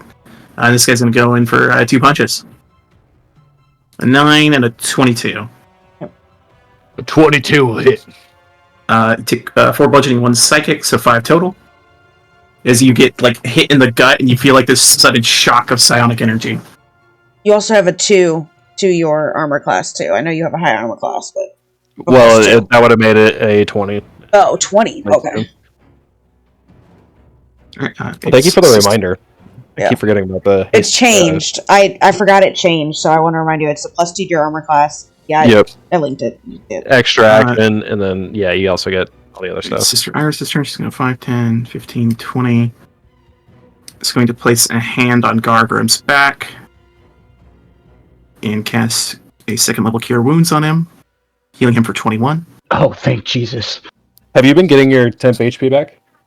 No, her concentration. No, because Oh, you lost it. Yeah, the very first thing that happened was she got hit with a psionic attack that fucked her concentration. I was like, okay, thanks. Awesome. I did. Okay. I'm so excited. I'm gonna be real. I didn't realize that ability did that until I read it. I was like, "Oh fuck, that sucks." And then he kept It's all doing good. it. He goes, Mhm. I mean, they've got it. They're gonna use it if they got it. Yeah. But Iris pats you on the back, and she kind of says, "Thank you for getting no pants girl away from me. I appreciate it." And she ducks back around the corner. put my pants back on. And Saren, you're up. Lord, it's thanks on here. Amen, brother. Bobby's still next to the floater, really stinking in that corner. Yeah, Oh, he just shit. uses all of his movement to get out here, and he's just like, I don't even care anymore. Wait, I purposely Green- moved to this one because I thought it was this one. Green is still alive? Yes, and this red here. And this guy's alive. Okay. Yeah. Are the X's not showing up? They, Showing up underneath them. It's just sitting on top of another dead unit, so... yeah, So- that's why I was asking earlier, because the X was underneath him, so I thought he was standing on top of I the will fix the scenario here for you, so you don't have to worry about the X's. There we go. Okay, He's cool, dead. cool. Click on the So, I mean, he's just gonna... He sees Archie surrounded, so he's just gonna do what he does, and good old poison spray it red. Man, you're hitting gangbusters on that. That'll hit for I sure. love poison spray. It's amazing. They made it way better. 7 7 damage. 7 damage. Oh, this is a lot better. This cantrip doesn't suck anymore. God, I just Yeah, cannot 'cause it hit with did this fucking previously. bonus action. You fucking whiff with your stars. You're again. Yeah, but yeah, poison spray used to like suck balls, and it was like pick firebolt or pick nothing. Now who's fuck firebolt? Goddamn, and Literally, poison spray. The only thing about poison spray is that a lot of things are resistant to poison. it's got short range. Yeah. Alright. Gargrim, you are no longer stupefied, and you've got a lad right in front of you. Oh, Gargrim's pissed now, so he's just gonna step up and just take a big ol' reckless attack at this dude. Yeah. 17 does hit, and a 23 hits. 13. You just one nice cleave decapitate this goblin. Nice. Then he's gonna take a step up, kind of stand there for a second, and then take his next swing. This next guy. You could move up. You could move up to here if you'd like. This I'm isn't kind of like tucked under Archie now. So. yeah. So if you want to be like there Yeah. instead, that'll work. so you don't have to move back and take an attack of opportunity. I swung again. I think I missed. Yeah, you swing at this one, and he kind of ducks out of the way. He saw you coming and was ready for it. He saw the level you took the head off the other goblin and got out of that level. And then that was 15, 20, 25, 30. He's just going to step into this other goblin's space. Okay. This one does get a swing at you with an attack of opportunity. Okay. Conjures a blade, misses wildly. He tries to conjure the psionic energy, and it doesn't appear in his hand, and he just kind of slaps at the air with an open hand, looking really stupid. All right, Bobby. Hey, everybody, look at that stupid guy. Everybody, fuck you. Fuck you, dude. Oh, look at that. Just the one left. I'm sure I can grasp him. It's a melee attack, so I don't know how you're going to shocking grasp him. I was looking at one up. Sorry. So He's just fist bumping in the air. I'm gonna firebolt him. That's what I'm gonna do. Yeah, you shocking grasp Channing. Just Slap that ass. Slap that ass. Firebolt him because that's in range. There we go. Okay. It misses very badly because you went to first shocking grasp and then you switched to firebolt and you kind of confuse yourself.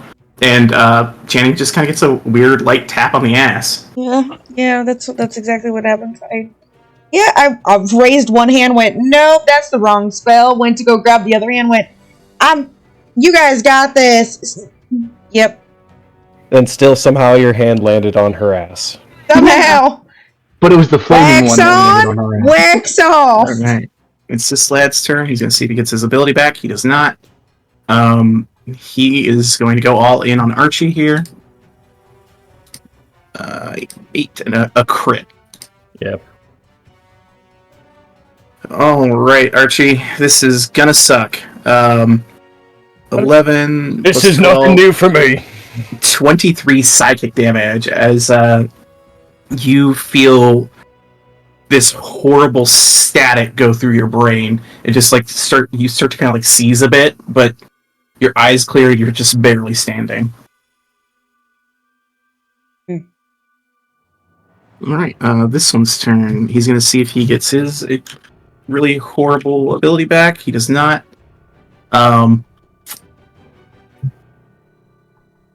What's his range on this? 60 feet? Yeah. He's going to fling a Psychic Blade at Archie. 24 to hit. That'll hit.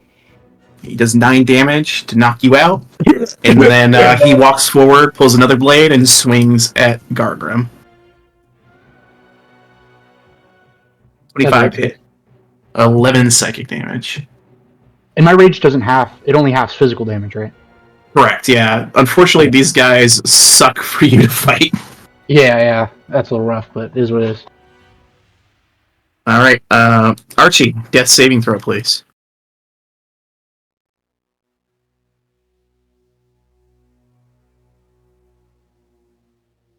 That is a failure.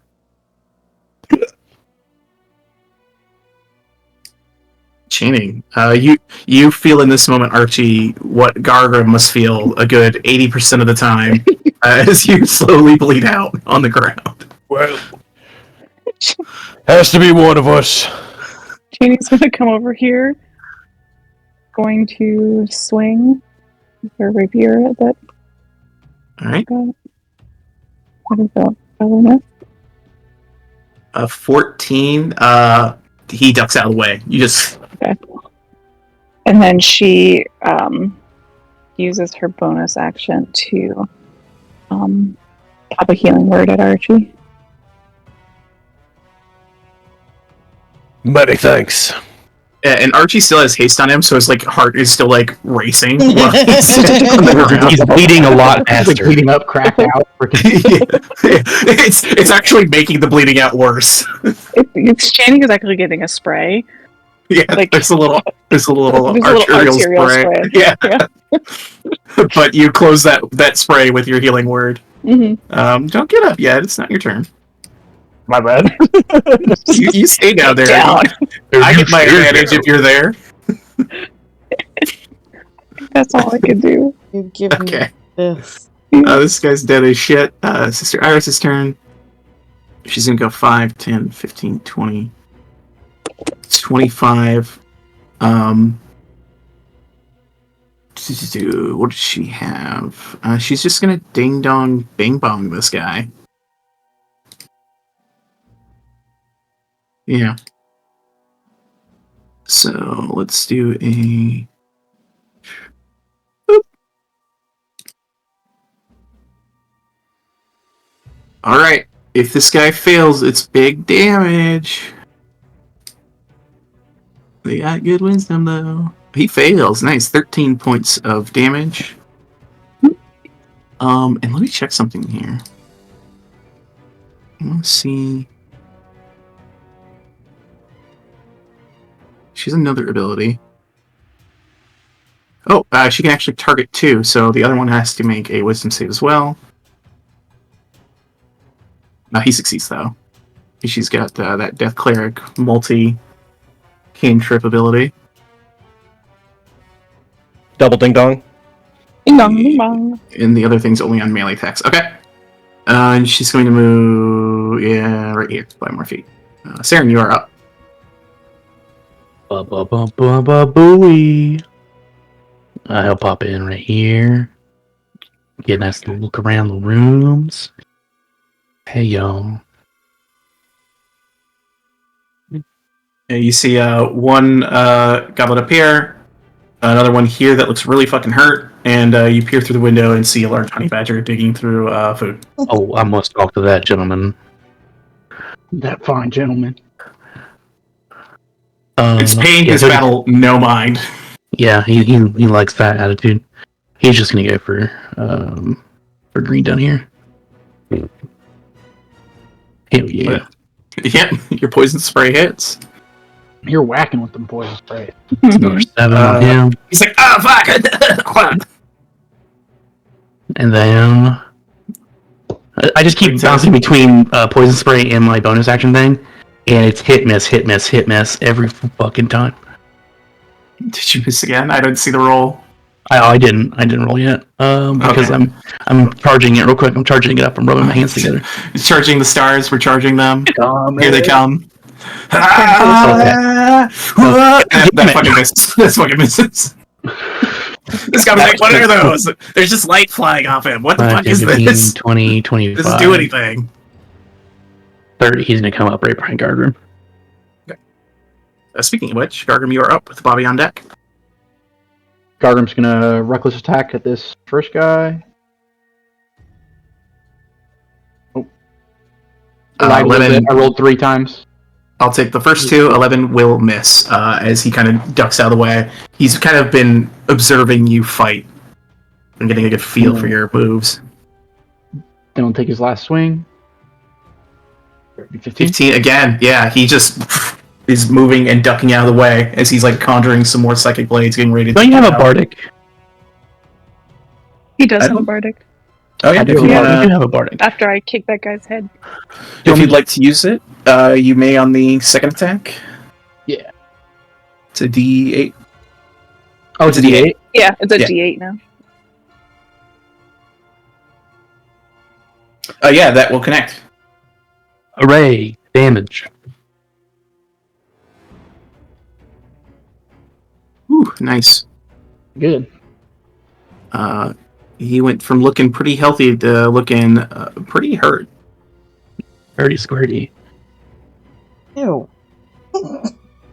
Right, Bobby, you are up. Hush you. Gross. She's gonna use the Oh. correct thing this time. And hopefully, wax on, wax off, there's no butts in the way. Here we go. I don't want him to start waxing off. That'll hit. Roll your damage. You unleash a firebolt that drills right into this guy's eye, and you just hear as he bursts into flames and dies. Wax on, wax off, push. That's nice. She goes, alright. I did Oh, my I fucking part. knew it. She I knew you'd straightens her die screaming. she straightens her mining cap. I did my part. Alright. It's this guy's turn. The tide has definitely turned away from him. If he doesn't get his power back... Ooh. He looks around at this group. He sees a dwarf, an elf who said that they're gonna die screaming. His odds of surrender are not great.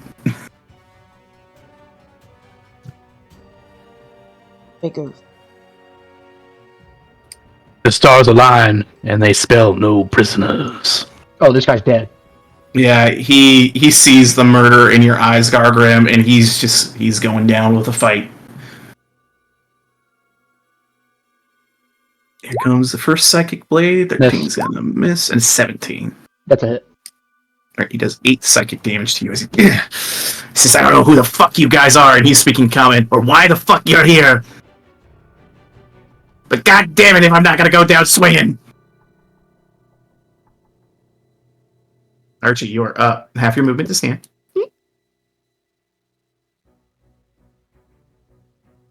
Oh. Brave for a goblin. Ew, no. A 14. You miss. He dodges. He's going to take his second action. 22 does hit. Connecting for 16 points of damage. Nice. Oh, that'll be his turn. Alright. Ching. Alright, Jaina's gonna pop up over here next to Gargrim and wing at her boy.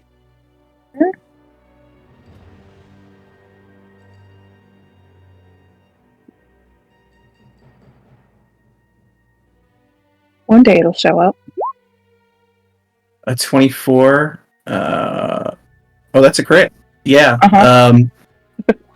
That will do 6 plus 8 is 14.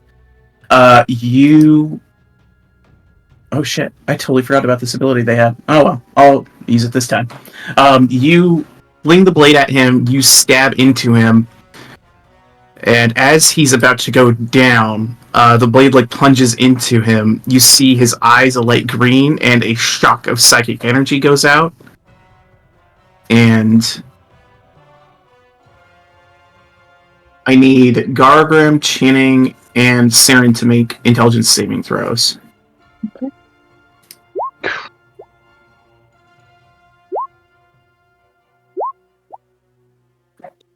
Alright. Gargrim, you're going to take the full damage, the rest of you take half. A psionic burst goes out, dealing 10 points of psychic damage. As the blade plunges into him, you just stab into him, and he says, "You won't stop God from coming." Who's God? Which God? No, wake up one second. Tell me which one. No, wait, ask no. first. Wake up. Ask first, kill later. Oh no. And we exit forgot. combat. Whew. Jeez, man. Those were some nasty abilities they had there. Uh-huh. Yeah, and all of them should have did that when they died, the big commanders, so saved you guys a little bit of damage, because I forgot. Oh yeah, I should be on the ground. Yeah, you would be unconscious, probably. Yeah. You guys start immediately scurrying around the room in all directions. Wait, I'm also gonna you smash have that healing potion. First wait, thing. Channing was gonna do it. Wait, stay together. You drink a healing potion, that's 6 health for you there, Yargra. I'm trying to cast a mass healing word before people run away. I'll let you cast it on them. Okay. I'm in the window, you can see Nothing me. huge, but yeah, I can see you. Bobby, I assume you want to come in the room. Yes. 10 hit points for everybody. Alright, so let me describe what you guys see before we get to people looking and talking and whatnot. So in this room that you're currently in, you see that it's kind of a dim blue light that kind of pervades the interior of this place, and it's kind of humid. You hear the sounds of the utensils clattering inside of the of this kitchen area. And you also see, this appears to be like a mess hall. And as you look around it, there's kind of this blue-tinted lava that flows through geometric carvings that run along the wall's top edges, bathing the room in an eerie light. There are 3 stone rectangular tables that stretch the length of the room, along with several sets of stone benches and you see the mess of dead goblins around you. Inside the room, a window provides a view into the outpost kitchen. And inside of the kitchen, you see there's strips of unidentifiable dried meat and herbs dangling from the ceiling of the kitchen. There's a squat iron stove. It's glowing with some still smoldering coals. Burlap sacks filled with grain and vegetables are scattered about the floor. And you see this hulking badger just kind of digging through the bags, eating the food. And as you approach it, Saren, it regards you only briefly before it continues to eat. Oh, it's And eating, you not see- cooking. Yeah, it's just eating. I thought it was like a humanoid badger. No, it's just a large badger. It looks at you, and you see it has a little name tag. He casts message and starts talking into its head. What's Do you a have cool speak ass with badger? animals? Yeah, I was I like, do. Can I cast speak with Yeah, animals? message won't work. This is Oh. an animal. Well, I'll do speak with animals then. Yeah. Eventually, a wave of lethargy hits you, Archie, as haste fades. Ugh, I could use a nap.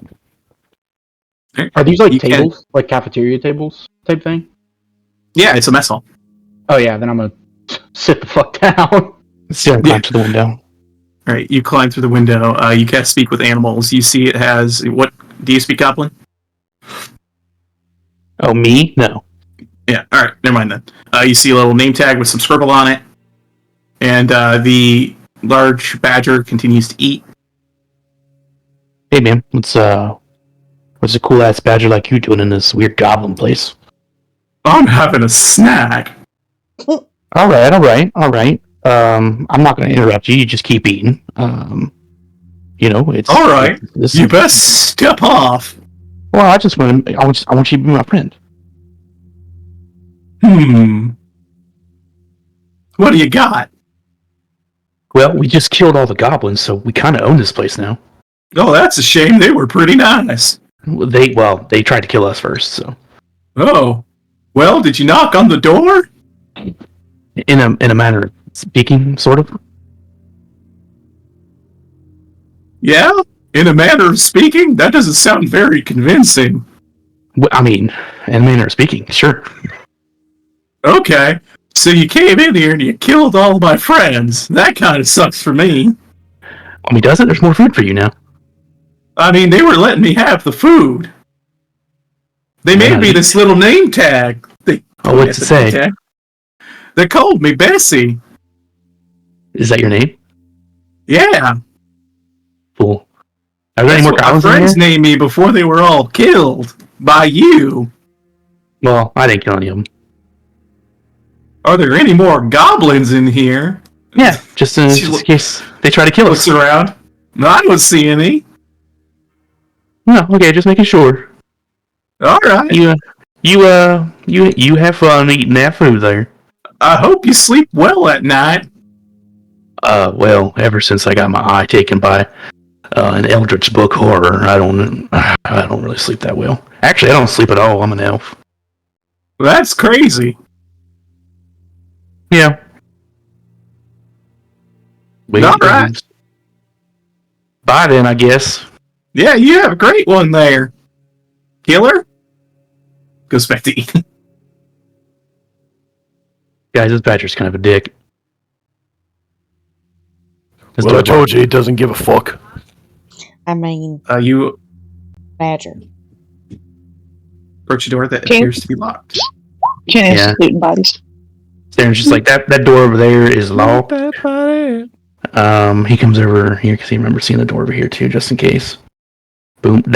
These doors are locked. Over at this door, what's your passive perception? 18. You actually hear something then. Oh. You hear like the sounds of like moaning and shuffling on the other side of this door. Oh. And you look at it and this door is barricaded from this side. Nope. You know, Do not open it. Nope. That's good signs. You know, in case, you could lift the barricade because it's on your side. We It's a good learned our sign. lesson. Did you? Well, Okay. Listen, No more flaming heads for us. listen. Cheating goes all the way over Is there like a crack or That's a what I space did under the last door? Absolutely not. This is a Dweragar constructed building. There are no fucking cracks in anything. Well, I had to check. Oh, yo. Hey, It is like a big stone block that is pulled down to barricade the door. Hey, yo, there's some shuffling and moaning on the other side of the door. I think there's some goblins having sex back there. Absolutely not. I will leave him to peace. I mean, we could easily get in there if we wanted. Why would you want to? This Maybe they have some more information. While they're through a having the window. sex? It says, "Hey, all my friends that you killed, they were pretty scared of that door, so be careful." Bessie, do you know what was in there? I don't know. I'm in here eating. They That's were fair. scared. That's fair. Maybe. Something crazy was going on. Saren comes over here and knocks on the door. You hear shuffling head towards the door. All right, he keeps knocking. See if there's anything else that happens to the door. You hear shuffling and like the sounds of like exertion, like something trying to push the door open, but it can't. Does this sound like claw marks or anything? No, just shuffling and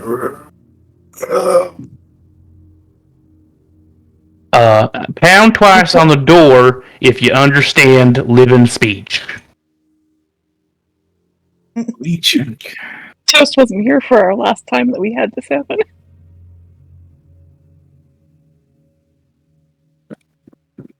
Yes, but the thing you don't know about Toast is he doesn't willy-nilly open What doors. language are you saying? I know. What language are you saying that in? Elvish. Elvish? No response to that. He yells in common sign language. Common sign. You sign at the door and nothing happens. Damn. Why is he waving his hands at the door? He looks at Bobby, who can't understand him. Fucking badgers. Oh. Because I like to laugh at myself, and it was funny. Yeah, there's something behind that door. Bobby is sitting down. Sounded like a shuffle monster. Wait, how long does it take to ritual cast my familiar bag? I think it's too long.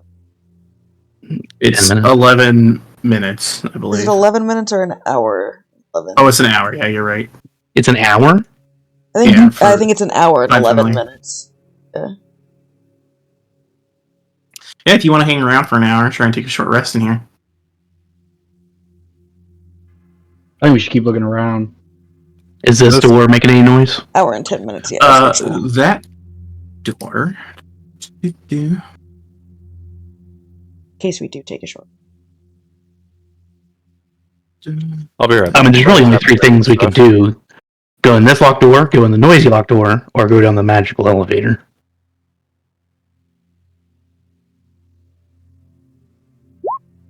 I see where it describes this door. 1 second, please.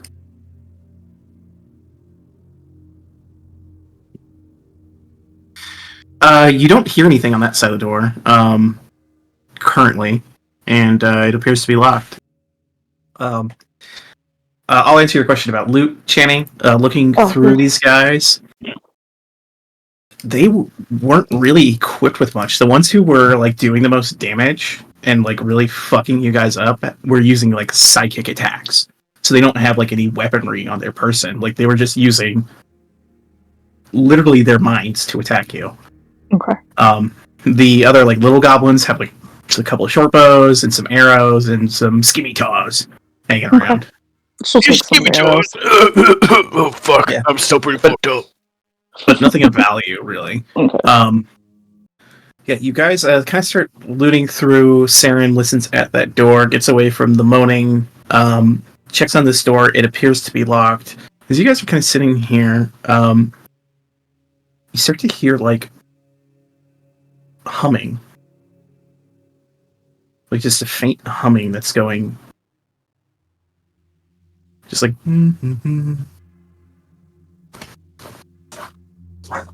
Oh gods! It's coming from? Give me a perception check, Gargum. I can't tell shit. Everyone can if they'd like to try and distinguish the source of this humming. Does a 19 work for I can you? roll those. I'm a fucking halfling. Damn it! So you don't hear shit. Nice. But Saren and Channing, you realize that this humming isn't coming from anywhere in the room or anywhere near you. It is in your heads. Great.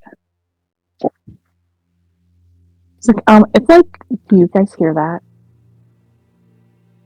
And you hear, like, a muttering voice ever so briefly go, "Little lights, all disappearing. Where did they go, I wonder?" Hello? Yo, is this the same bullshit you dealt with in the other cave? Kind of I hope not. New lights. I see you. And then it's quiet. Need to go farm some dungeons for some psychic resistance gear. Well, that was terrifying. Farming.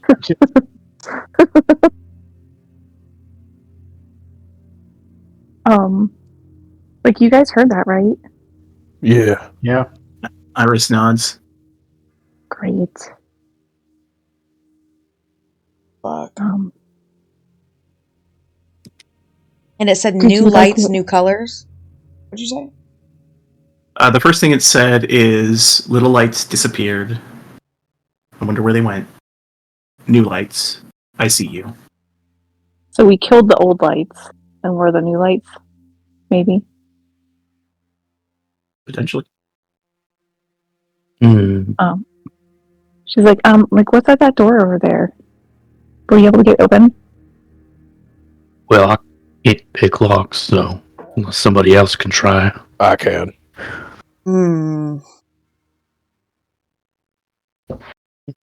Go ahead and give me a Thieves' Tools check. So, sleight of hand. Yeah, you easily unlock the door. Satisfying click. It doesn't swing open immediately. No, I mean, it's a locked door with All right. He listens at the door. Give me a perception check.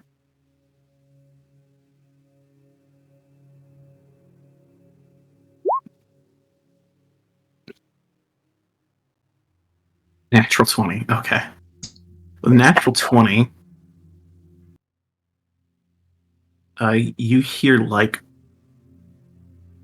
the faintest sound of like muffled murmuring.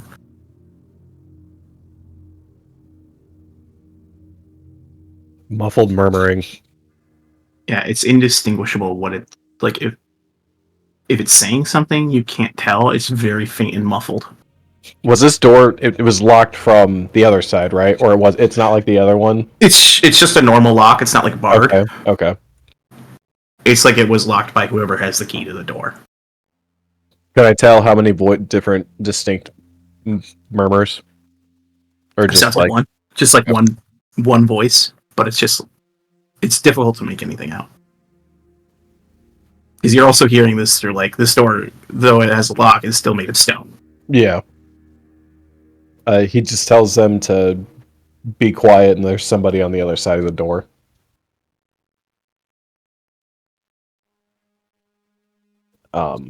He's gonna just ready to prepare for anything. He opens the door.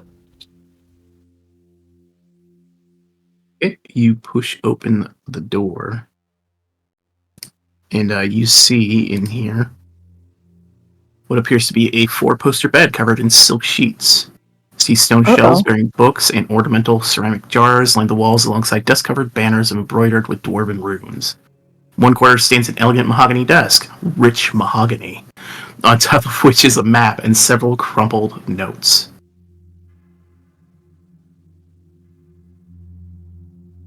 Can we enter? You may, if you'd like. There was murmuring, I swear. It could be through this other door. It seems like there's any like traps or anything. Give me an investigation check, if you'd like. Sure. If that's intimidation. Investigation. The traps must now reveal themselves on pain of death. Bobby yells at the bed. Oh my gosh. Genie. You open that door, Saren, and it appears to be a little storage room, like a pantry. I didn't even know there was a door there. The stone of the outposts. Okay. Well, it tells me. I don't know why I clicked it because the door icon only shows up after I click the area. Oh, weird. Well, anyway, you open it up, and what you see is shit. I lost my track of thoughts. A stone outpost gives way to a floor of cool, packed earth. Barrels and crates crowd the space. The smell of mildew is thick in the air. A small tunnel has been dug through the back of the pantry. This looks like another way you might have been able to enter this area. He sends his eye through it. It goes out and it exits out into the mountain. Cool. and you realize that this hole is roughly the size of a large badger. I found out how the badger got in, guys. Don't worry about it. Garrigram's going to take a peek at this map. Or whatever's going on his desk. Yeah, sure thing. Give me 1 second here. A couple things going on. Is that all you wanted to look at in the pantry there, Saren?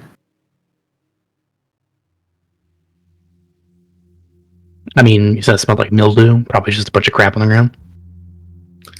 I mean, yeah, it smells pretty bad in there. It's up to you if you want to look around at all. He'll move things around this foot. Give me an investigation check with disadvantage, I guess, because you're not trying very hard.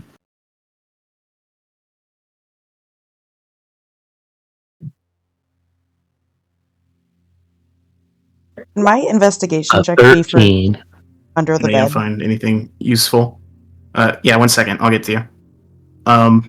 Gargrim's checking out the map. The map appears to have... you Send see you to another map. this map. Displayed it in the chat there for you.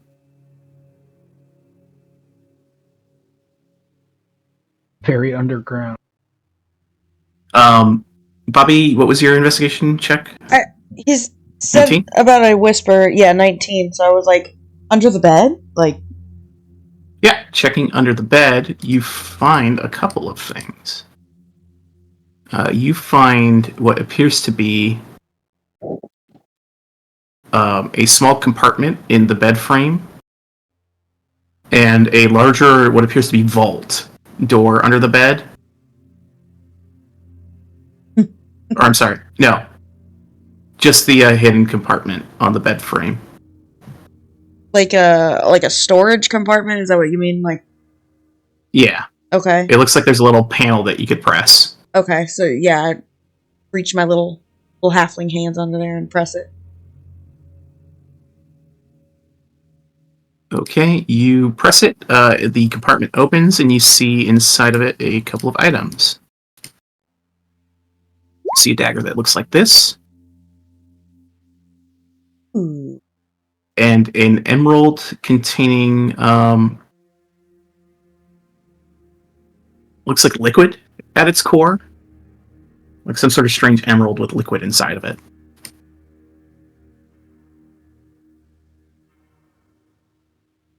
Can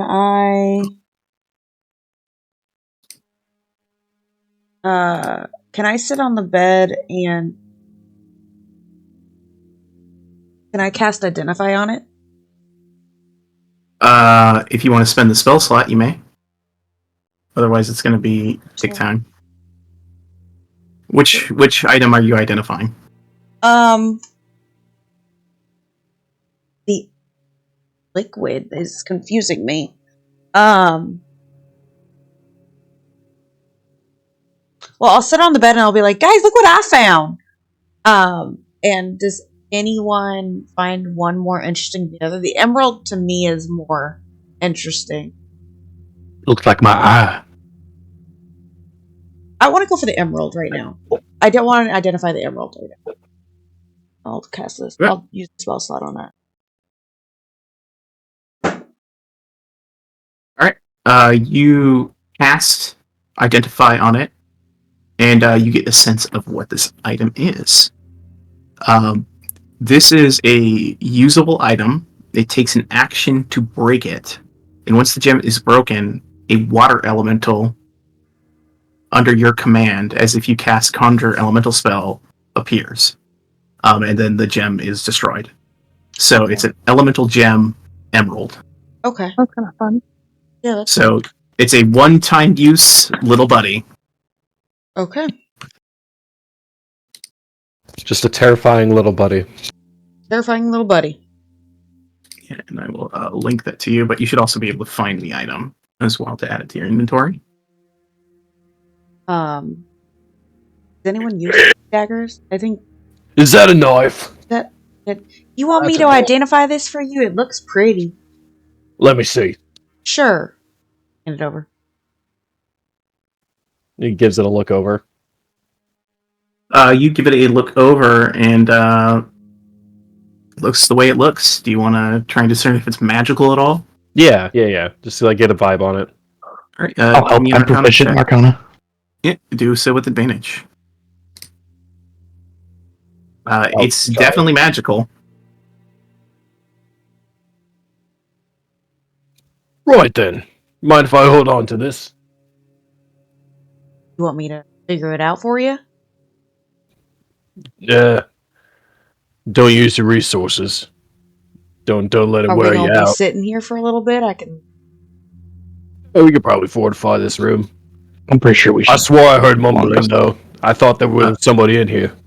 Gargrim, as you are in this northern area of the room, you hear a voice peeking into your mind, speaking Dwarvish. And it says, "Hey there, lad. I would be a little careful with that wall you're near. Something dangerous is there." He's gonna kind of stumble back, a little surprised, and then kind of like check out the wall. Yeah, give me a perception check.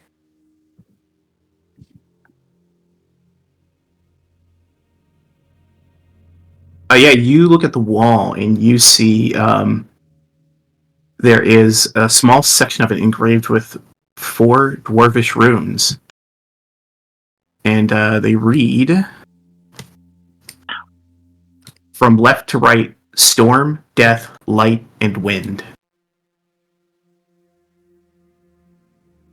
Oop, I put that in the wrong chat. Oopsies.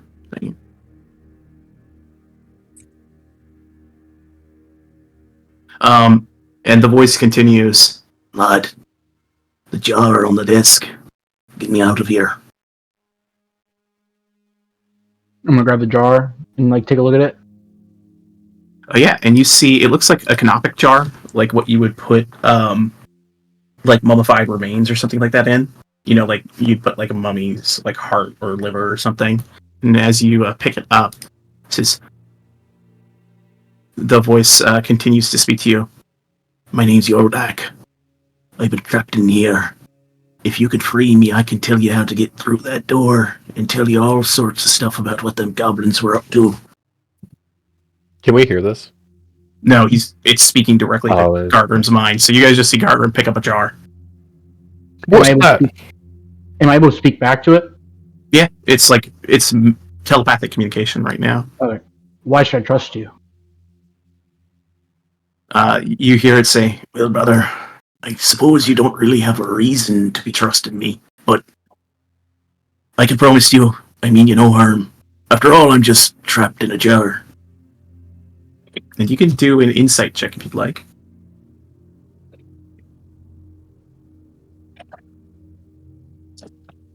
Seems harmless. I'm gonna relay what's going on to everybody else before I make any decisions.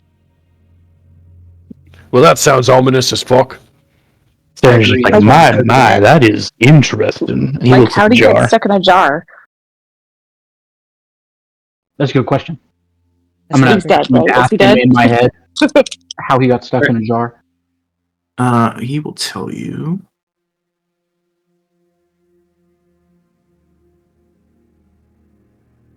It says, "Some time ago, these creatures, known as mind flayers, came here, and they trapped my soul inside this jar.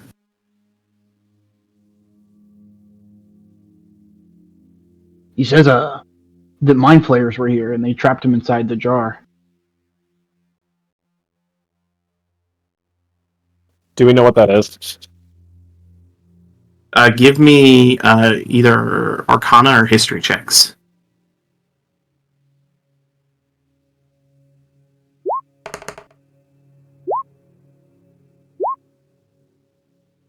Yeah, I'll say Not 20 on that. when Gargrim makes mention of this, because I assume he said it out loud. Yeah, all of you have heard of these creatures. They are aberrant creatures from the far realm. They are alien, psionic creatures.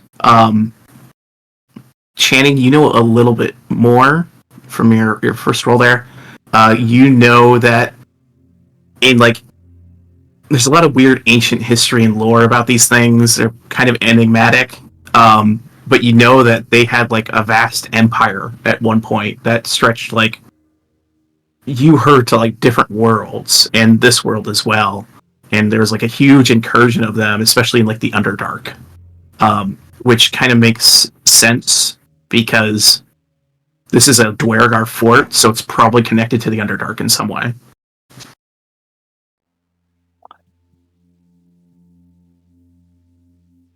So what do you guys think? Does this like mean we need to go to the Underdark? I mean, not necessarily. It just means there was mind flayers here once. The voice peers back into your mind, Gargrim, says, "Aye, it was a long time ago, lad. I've been here painfully long. The goblin that comes in here just seems to scatter through papers and leave, ignoring me." How do we know that's not a mind flayer himself? Archie, you know that a mind flayer probably wouldn't fit in a jar with your check. They're larger creatures. And the jar is mummified remains. Is that what you said? Well, it's a canopic jar, so that, you know, like, that's what they normally contain, like in our real world. What they put is like, what they put is like brain or soul in a jar. Yeah, that's why I'm wondering, is there a brain in there? Are we gonna have a us situation? Well, he told you it's the soul. So like what happens? Like, how do we let him out? Do we just open the jar and he goes, woo? How do I let you out, brother? He says, "You need only decipher what is on the jar. There's a puzzle rock." And you look at and you see like these kind of esoteric looking runes. And says, "If you could figure that out, you could get it open and get me out of here."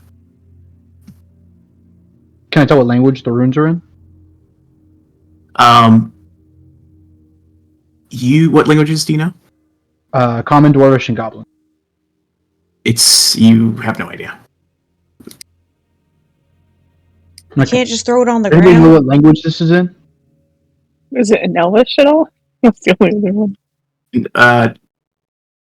Unless any of you knows deep speech. Me. Okay. You weirdly can read them, Bobby, for some reason. You look at it, and it's a puzzle. It's some sort of puzzle. It's like not specific words or anything, but it appears to be a puzzle. If you'd like to do an investigation check, you might be able to decipher it. Let me just look at this right here. Yep, you have guidance. Oh, there you go. Secret. Need it. You realize that you can easily open this if you want to. But do I want to? I look at Gargrim like right in the eyes because same height. I mean, he seems harmless.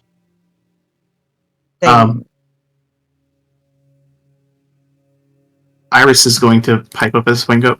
If it's a spirit in there, we should probably help it pass on. All right. I open it. Sure. You open the jar, and kind of like it looks like a bubbling liquid at first starts to come out of the jar, and then it takes form as this figure. Ice beard. Oh, it's crystalline actually. Crystal beard. As you look at the figure, he looks at you and now speaks out loud. Archie, you realize that the muffled murmuring you heard was him trying to speak from inside of the jar. But now that you guys are here, he was able to reach out to someone psychically. And a little smile creeps across his face. He goes, "Thank you all for helping me. Here, I'll be good on my word." And he goes up to this, shows you a door here, and he presses a sequence of buttons, and it unlocks. A vault. Feel free to take whatever you want. And steps away. Do you know what's behind the moaning door? Zombies. He looks to you, Bobby, and kind of nods and says, in a manner of speaking, yes. Thralls? Do you know where that elevator thing, the shaft thing, where it goes down to? Oh, I worked in this facility before it was overrun by the mind flayers. Ooh. That lift will take you down to the mine proper. It leads to 3 separate shafts. The northern one leads to some mining equipment rails. The center one was a cavern that we were operating in last I remember. And the southern one takes you to more minecart railings. The eastern sector of the mine, I have to warn you, is dangerous. Last we set up mining there, we had an auger of a particular design. Sort of thinks for itself, and it might be a bit pissed off after all these years. Oh. Outside You don't mind that, her, she does that. there is I told you! another lift that leads down into the Indigo Sanctum. I believe that's where this goblin Ruxathid has been doing his work. And which part of the mine's that lift in? It's to the south, so if you enter into the mining level, you'll head directly south from that lift, and then eastward. The southwestern chamber there is a treasure trove of powerful arcanic crystals. Might be worth getting some for yourselves. Right. So, these goblins that we were fighting, some of them look different and were, psychically fighting us. Haven't seen that before. Where are they from? He says, they are from, not from here. They came in here that the Ruxathid one I mentioned, he seemed to be their commander, and I heard a lot of mumbling about how he was talking to God, and how God was going to come one day and change Faerun, and they would be at his hand. A bunch of mad rambling, as far as I could tell. But, he offered those goblins power. He had conversations with them in this room, offering them greater power and to ascend. And it seems like he delivered for them. I don't know how.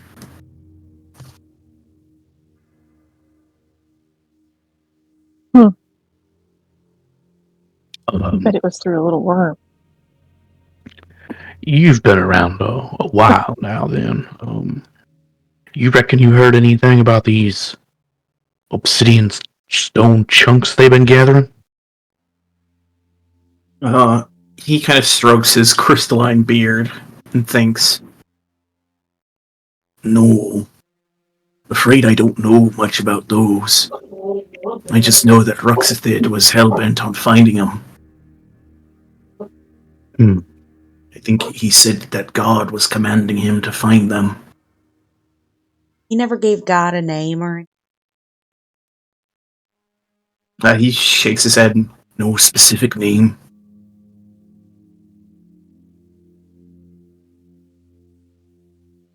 And how long have they been here for? Oh, they've been here for better part of a couple months now. Okay. He most recently was very excited about information he discovered. And what information would that be? He gestures to the map that Gargren's holding. Mm-hmm. What is this script of Alhund? He says, I'm not sure. So tell me more about this auger and how we take it down. I would recommend staying away from it. No, it's gotta go. It's gotta go. He looks at her like with a look, goes, I don't mean to be rude, but you all look pretty hurt. No, I'm not saying right now, like, we're gonna come back for it, but it's gotta go. My sole mission is to end industrialization, and that thing's gonna be a problem. What? What does that mean? I don't have she time for thinks this. it's mass produced. I don't It's know if I'm not. going to destroy an ancient dwarven construct. It's a machine that's gotta go. He looks to you, Gargrim, and goes, well, it was dwarven construct originally, but what's in it now is not of dwarvish make. Exactly. It's Well, then that changes. become a words. I can't think of the word I want to use, but it's become inhabited. More natural. It's become more natural.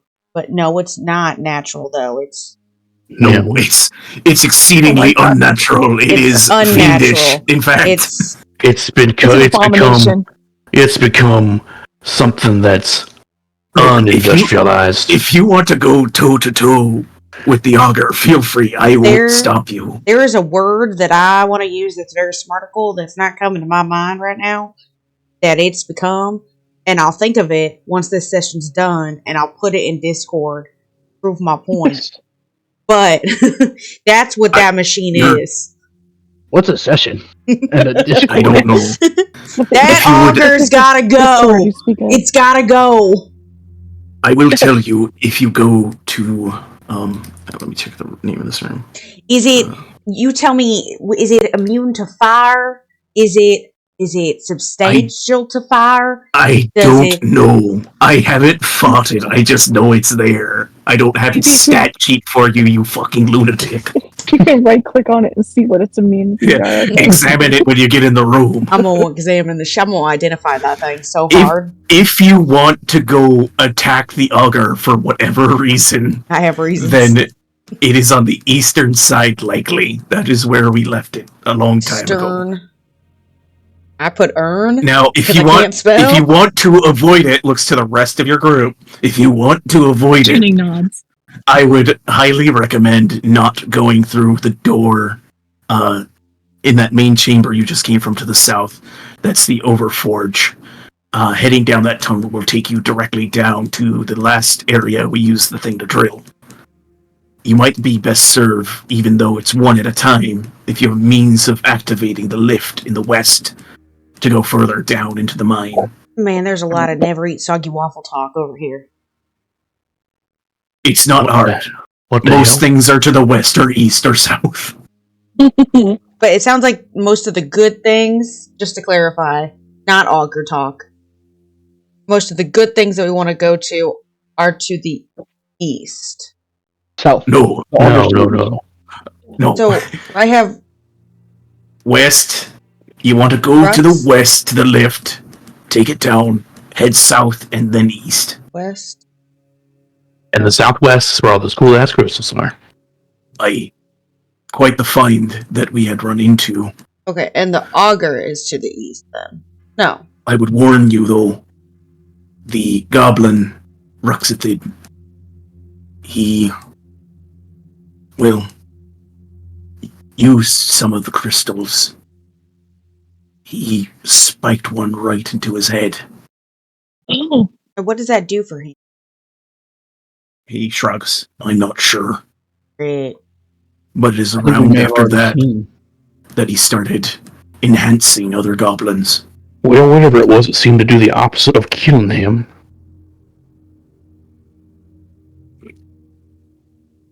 So, the warning, I guess, is the crystals are powerful, but dangerous. so like if I smash it into my head, I might get something.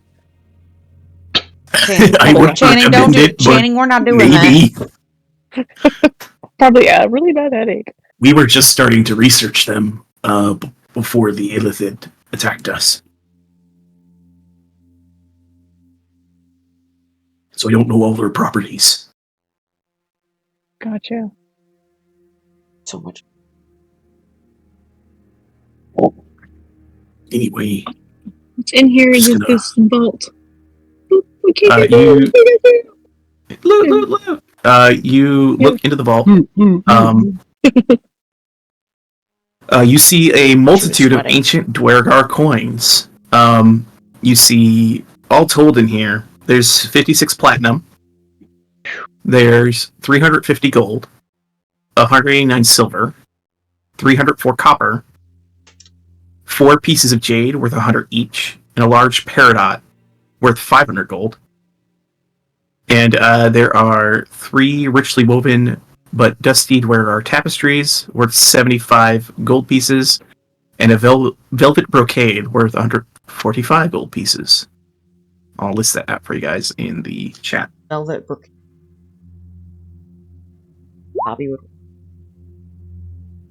About to just copy a piece of all that into my friggin'. Brocade is a richly decorative shuttle woven fabric, often made in colored silks and sometimes with gold and silver threads. So it's a very fine fabric. Oh, it's fabric? Oh, she's gonna see if Homeboy can make her like a cape out of this shit. She's gonna. You know, for someone that really hates industry, This is homemade. you really, well, that's what industry is manufacturing things. No, this is homemade. It's different. If it's This is being also made by the hands, industrialized if product. this is being made by the hands, it's not industrialized. Industrialized is Okay. manufacturing. Yeah, okay. If I have somebody make this with the love and care of his hand, this is homemade, and this is not putting it through a machine and taking away the jobs of the people. Well, So then tell me, Pretty where sure did I the saw a fabric originally machine. come from? Oh, I need a bloody nap. They just passed it out on the bed. Jenny's gonna. She's like, all right, I know it's weird, but I'm kind of love next to you. There you go. Yep.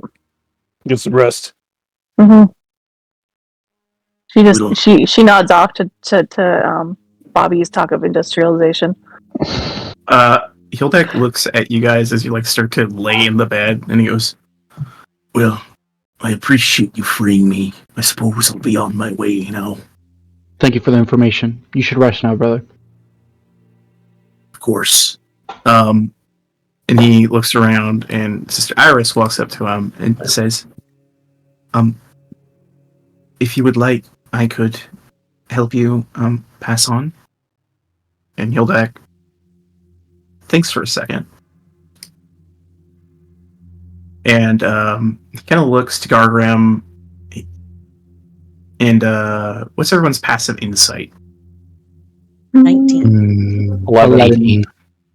15. Anyone that's 15 or above, you can read that he kind of doesn't want to like stop living. Even though like because he's been trapped in a jar for a really long time, he is undead at this stage, but doesn't necessarily want to cease being mobile and talking. So there's like a look of like consternation on his face, like. Saren will put his hand on Iris and be like, maybe give him some time to collect himself. I imagine he's been stuck in that jar for quite a long time.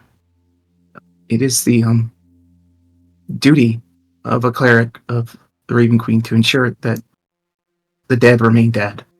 She looks over at him. And she will attempt to appeal to him with a persuasion check. See if she can get this guy to give up the ghost.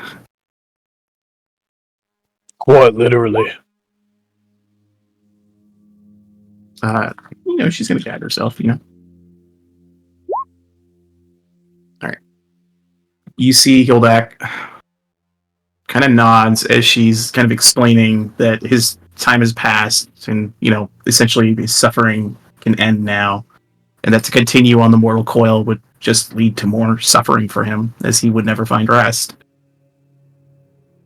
And he nods, considers the words, He goes, very well.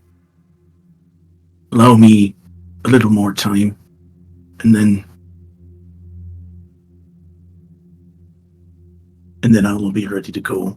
I just want to take one last look around the forge, if you don't mind me accompanying you. And she'll look to the rest of you. She seems to be willing to do this. Allow him to go with you guys through the forge, and at the end, send him on his way. I think we owe him that much. Jennings asleep. Archie's also asleep. Iris will nod at Hildak and say, all right, if I have your word. And he extends a hand to her and shakes her hand. You have it on my honor. Right. And the rest of you want to try and take a rest here, a short rest? Sure. And Sarah's just going to pick his brain a bit. He's also old, like this guy. See if he has any questions about the last 200 years or something. As you speak to him, Saren, offering him information, he kind of realizes how long it's been and kind of shakes his head. It's knowledge that won't do me any good. I appreciate the offer, though.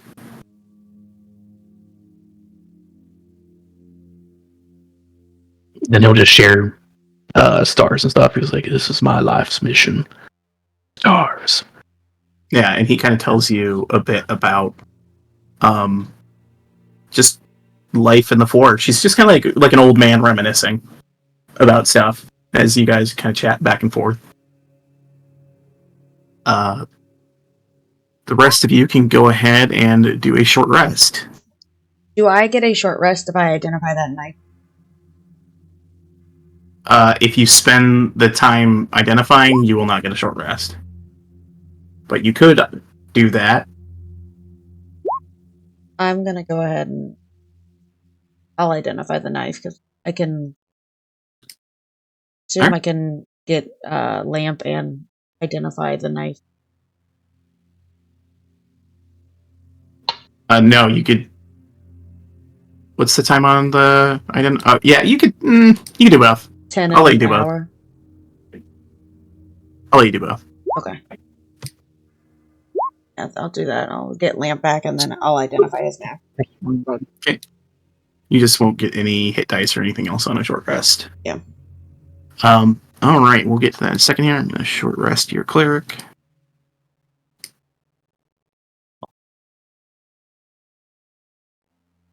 Okay, that'll get her back to full. And what you discover of this dagger is that this is a dagger of venom. It is a +1 dagger. And you can use an action to cause it to coat itself in a black poison. It lasts for 1 minute.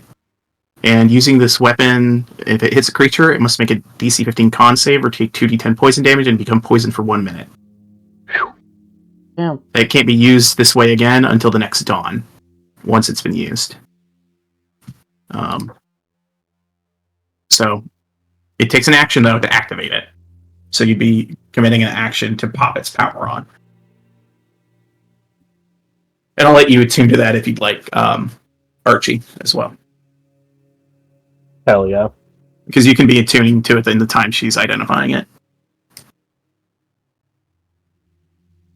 But you guys also have Hildak here with you helping.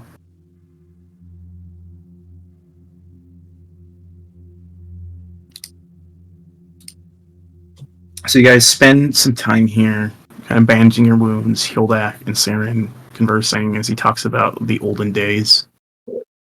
And just kind of a quiet pervades the area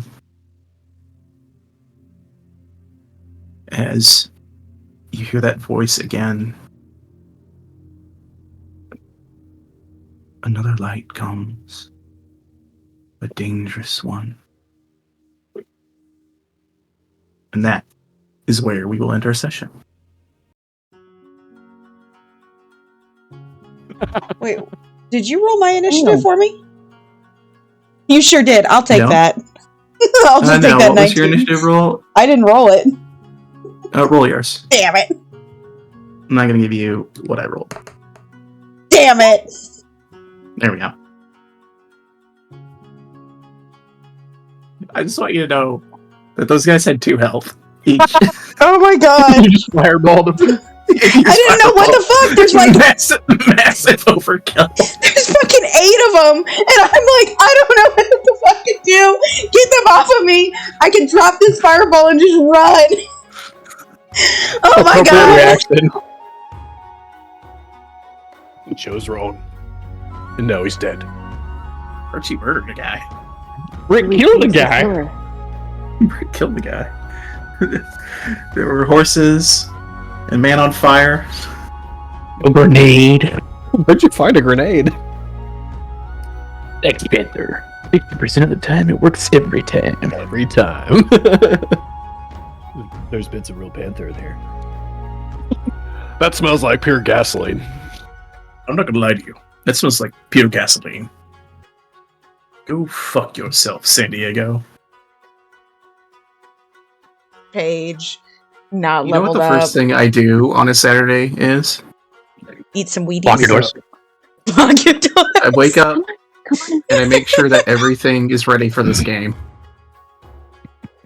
I'm sorry. I prepare a list of jokes for how late Crafty's going to be. You're workshopping some jokes on some legal pads.